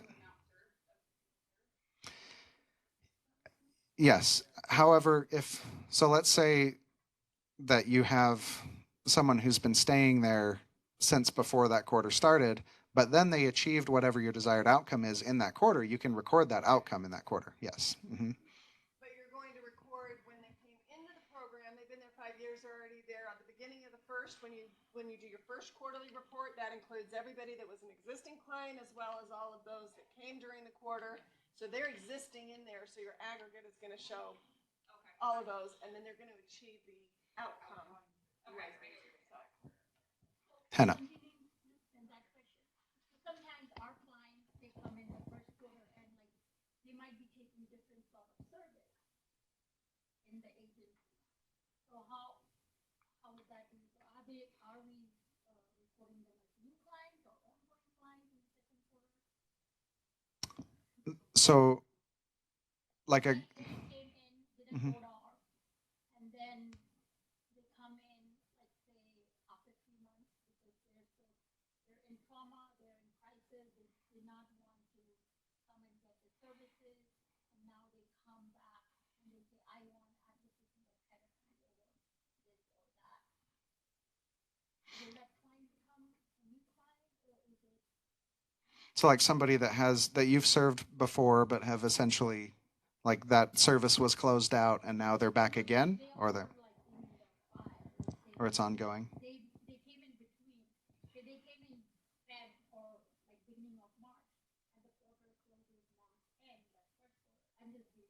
Mhm. Say like after 15 days, say like 15 April, they said, I want therapy, I want blood therapy.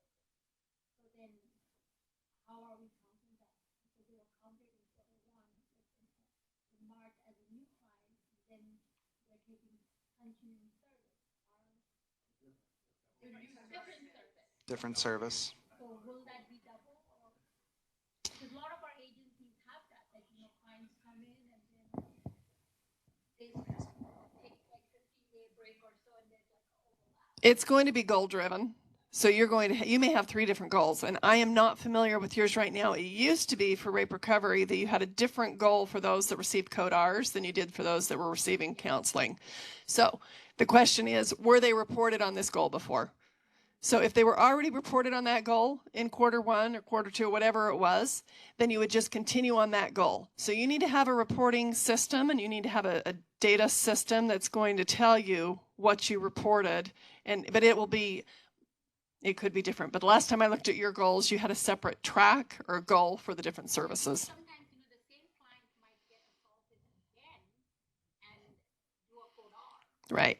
If they were reported on that goal within this funding cycle, within that, don't re-report them. Our intention is to give an unduplicated count. So you may have that same client may be reported in 2 different goals, and we have an unduplicated count on the goals. But then they're going to show progress towards the one, or the service of the code R on the one, and then they're going to show counseling on the other. So just remember that when we report that at the end of the year, at the end of the contract, we want to show unduplicated people, not unduplicated services. We're looking at people. Perfect. Oh, so this is just a reminder that we are really pushing to get all required documentation uploaded by end of day June 15th, because this will help us maintain that timeline to get the one-on-ones finalized by July 1st. And if it's taken a little longer, just be in contact with me. Walk me through what the challenges are, and I can try to help you as well if you're hung up on 1 or 2 of those documents. How many are familiar with the SAMI program here? All right, handful of you. Basically, there are 3 levels of involvement that you could have with the SAMI program, depending on what you chose in your application. The first would be that you provide case management services, and so you assist newly enrolled clients to engage in the SAMI program yourself. The other would be that you refer those people to us for SAMI involvement. And the last would be that you don't provide case management services, and so you don't really deal with the SAMI program. You would just have materials made available. So please be aware of whichever one of these you chose in your contract, because this year we're going to be asking for documentation on those. So like if you've elected to assist the newly enrolled clients to complete basic SAMI modules or to create a SAMI account, we're just going to ask for a quick count of how many individuals did you help do that at the end of each quarter. Or if you're making referrals to us, we're going to ask how many referrals did you make to us by the end of that quarter with supporting documentation. Yeah. Adam Fordham.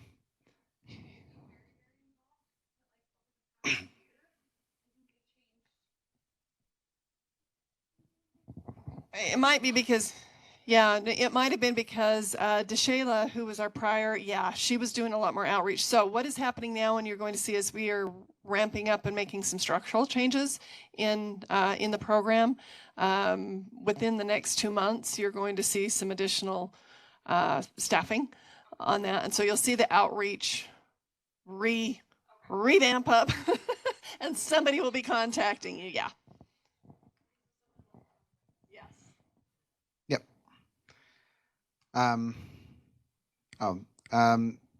This information is also found in your packets, just contact information for our whole team.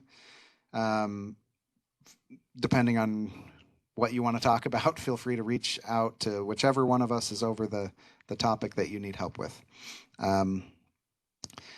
The next session, if there are no questions, is a little more, it's about the monitoring portion and fiscal compliance. We have some pre-recorded pieces from our new monitoring person, Haley.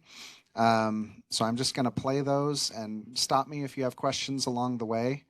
And that's where we are. I hope we have that set up right. It just occurred to me we didn't test that to make sure that the sound was set up to.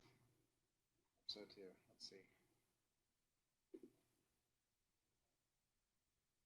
It should be playing right now. So just a second. Stop it for just a second. Let's go. Unplugged it for the clicker.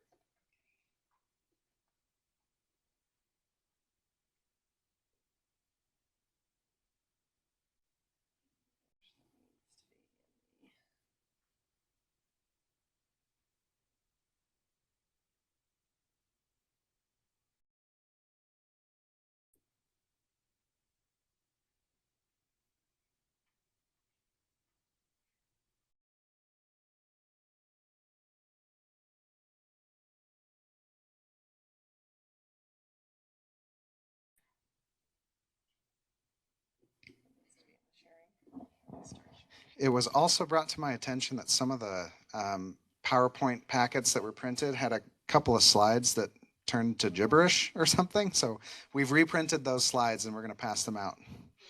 Mhm.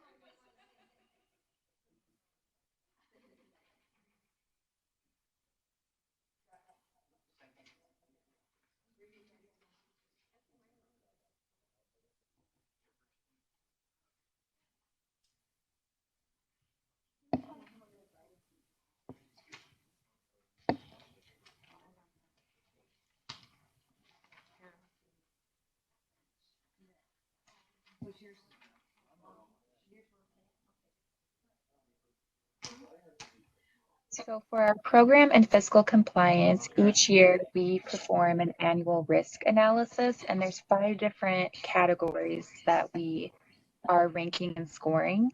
And so the things that we look at is if this is a new funding source for an agency, significant staff changes and turnover, the amount of money you receive, the date of your last monitoring, or if you've ever had one, and any prior concerns, findings, or corrective actions. And what we do is perform a risk analysis as a group, and we go through and we score each agency, and at the end we tally them up and we decide who's ranking the highest, who's ranking the lowest, and where our focus is going to be for monitoring based off. Other things we look at when we do the annual risk analysis include looking at when the last monitoring was done. If it's been a while, it'd be a higher risk. Also, we look at other agencies. What's it doing?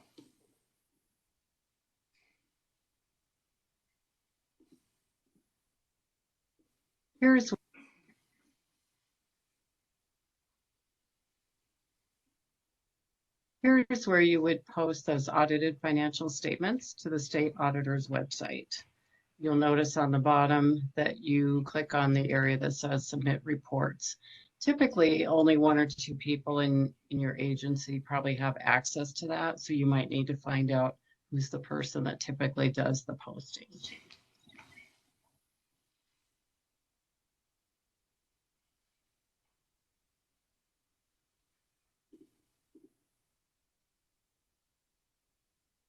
When we are looking at fiscal compliance, we need to make sure that there is adequate oversight of all the financial transactions. And what's really important is that more than one person is involved for dual control, because it's not only going to protect you, it's going to protect your employees.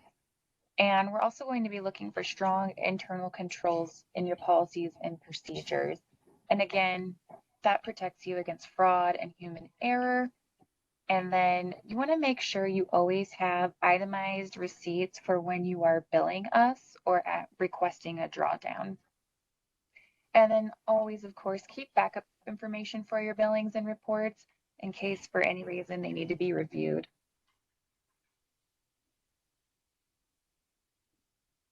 Not valid. Make sure that your accounting system allows for separation by funding source. This is obviously best practices in business anyway, but the reasons that we would be particularly interested in that is if we're not the only funder for the program that we're giving you money for, we want to make sure you're not double dipping, so to speak, either accidentally or intentionally. Make sure that your technology and internal procedures provide adequate checks and balances. That's always the case with money. Make sure that you have fiscal policies and procedures, written ones, that specifically address things like accounts payable and receivable processes, credit card use and policy, petty cash, cash handling. Make sure they're internal controls. You're addressing conflicts of interest. Reconciliation processes are vital. So you should be reconciling your books. Make sure you have a system in place for purchase authorization that identifies thresholds, at which point you need maybe more than one person to sign off on that purchase. So that usually the higher the dollar the amount, the more people you're going to want to have sign or review that, especially if it's a really high one. You also want to make sure when you have credit cards or petty cash that you're keeping the accountability there by not allowing more than one person access. So for example, if you have a petty cash fund and several people can get in it and money disappears, who gets blamed, right? So there's no accountability there. Same thing with the credit card. If you have an organizational credit card and it gets passed around and an unauthorized purchase is made, that creates a problem. So if you do have to have an agency credit card, we recommend that you log in when people have it.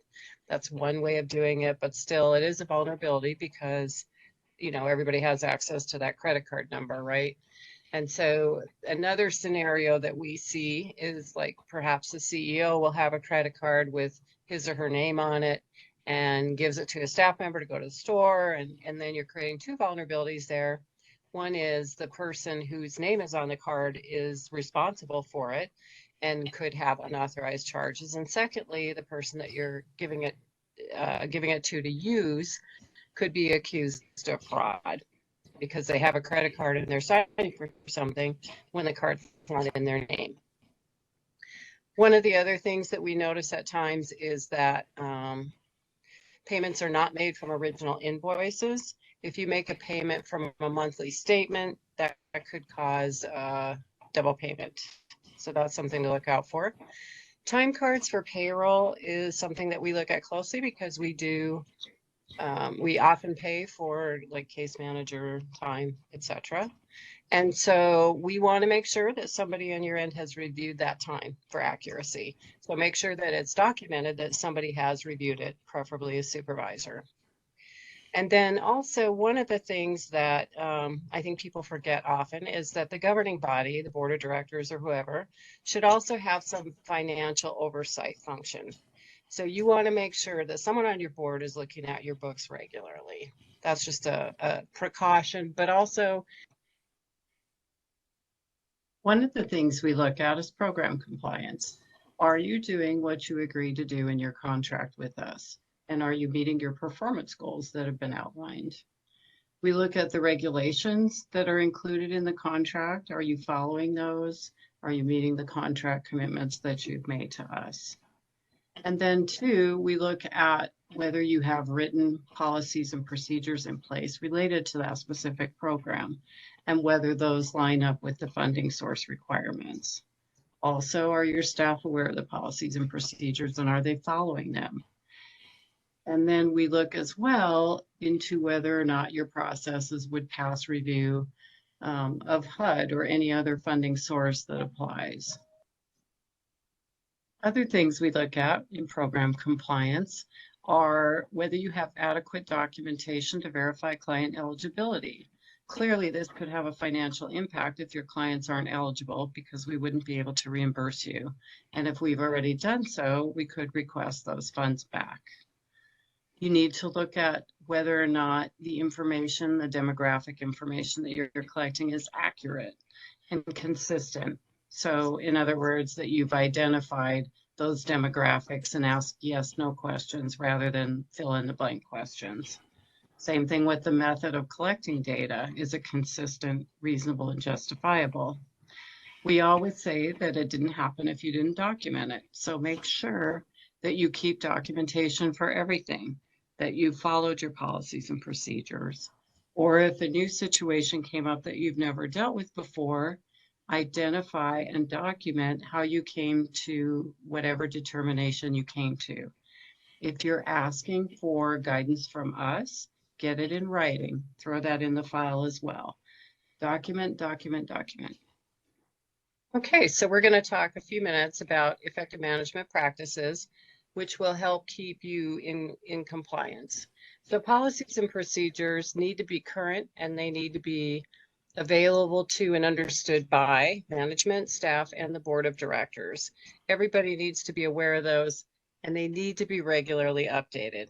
I understand as much as anybody else how time consuming and frustrating that can be, particularly over the last year when we've changed a lot of our policies and procedures to deal with COVID, right? Everybody's sort of in the same boat. Plus, there's a lot of extra money and different funding streams related to COVID, which require also new policies and procedures. So that's always a challenge for an organization. But my best advice to you on that would be to choose times, regular times once a year where you're reviewing those. So for example, I oversee the Davis-Bacon construction piece. And every year I have to, when I'm starting the new contract year like I am now, I've looked at those policies and procedures and updated them so that they reflect what we're currently doing. So again, the whole point being, if you have some kind of trigger, preferably every year to at least review that and have your staff and board and, you know, whoever management review that, that'll keep you updated.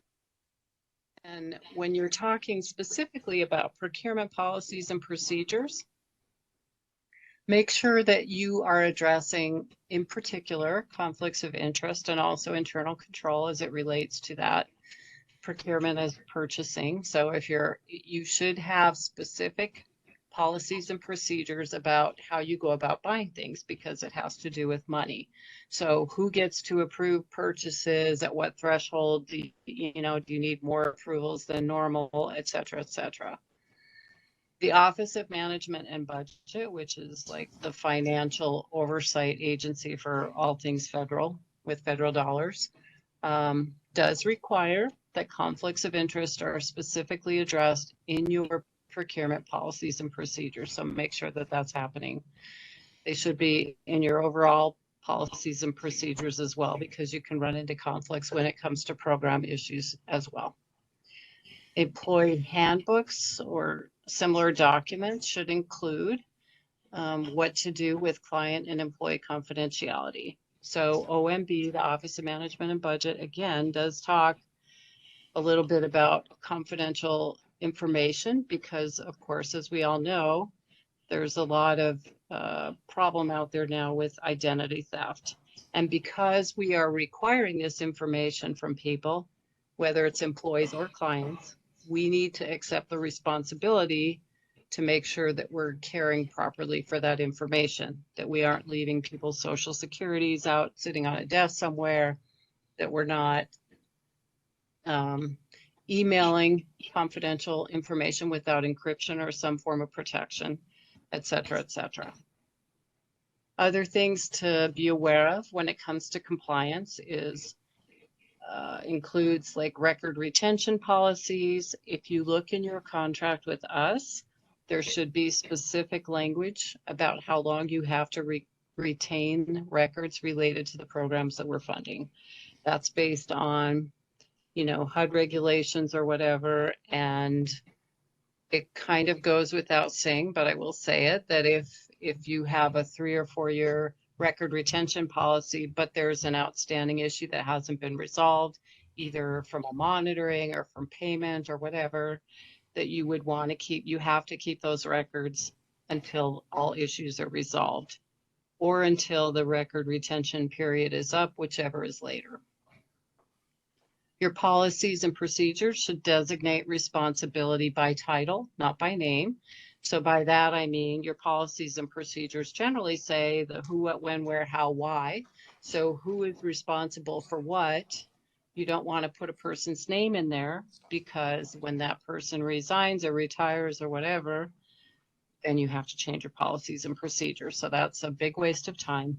So make sure you do it by title. Okay, so I'm going to talk for just a moment about some business practices that are just good practice, whether or not they specifically apply to a program. So some of these will apply to some. The first one, for example, applies to social service block grants, but it's good business practice anyway. And that is make sure that you have a written client grievance policy and procedure that's available and posted where clients can see it, and that gives them options to file a grievance if necessary. If there's an issue in your organization, you want to be aware of it, right? For CDBG and other HUD funds, it is a requirement that you have an effective communication plan for non-English or limited English speakers. What this means is you should have identified agencies that can translate for you should you have the need. One of the things we also strongly encourage is that you have a language identification chart in multiple languages at your front desk or available for your staff to use. And what that is, for example, it might say, I speak Swahili in that language. And so somebody who speaks Swahili could just point to that sentence, and then you know who to call for translation. You also need to make sure, especially with all federal funds, I think this is the case, that you have accessibility plans in place. In other words, if somebody with a disability needs your services or wants your services, that should not be a barrier. So one of the things that we always encourage you to do if it's not HUD funding, and require you to do if it is, for example, put the 711 Utah relay number for the hearing impaired on your printed materials, as well as on your website. Again, 711, you put it on your business cards, your letterhead, etc. Also, you might want to make sure that if you're having some kind of meeting or function, that you allow enough time for people to contact you if they need other types of access.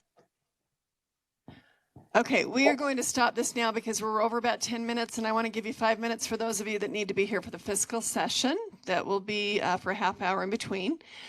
Curiosity question, how many of you are staying for the fiscal session?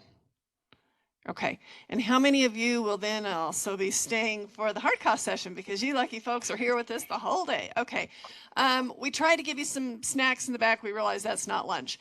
We've got about 5 minutes before the fiscal session.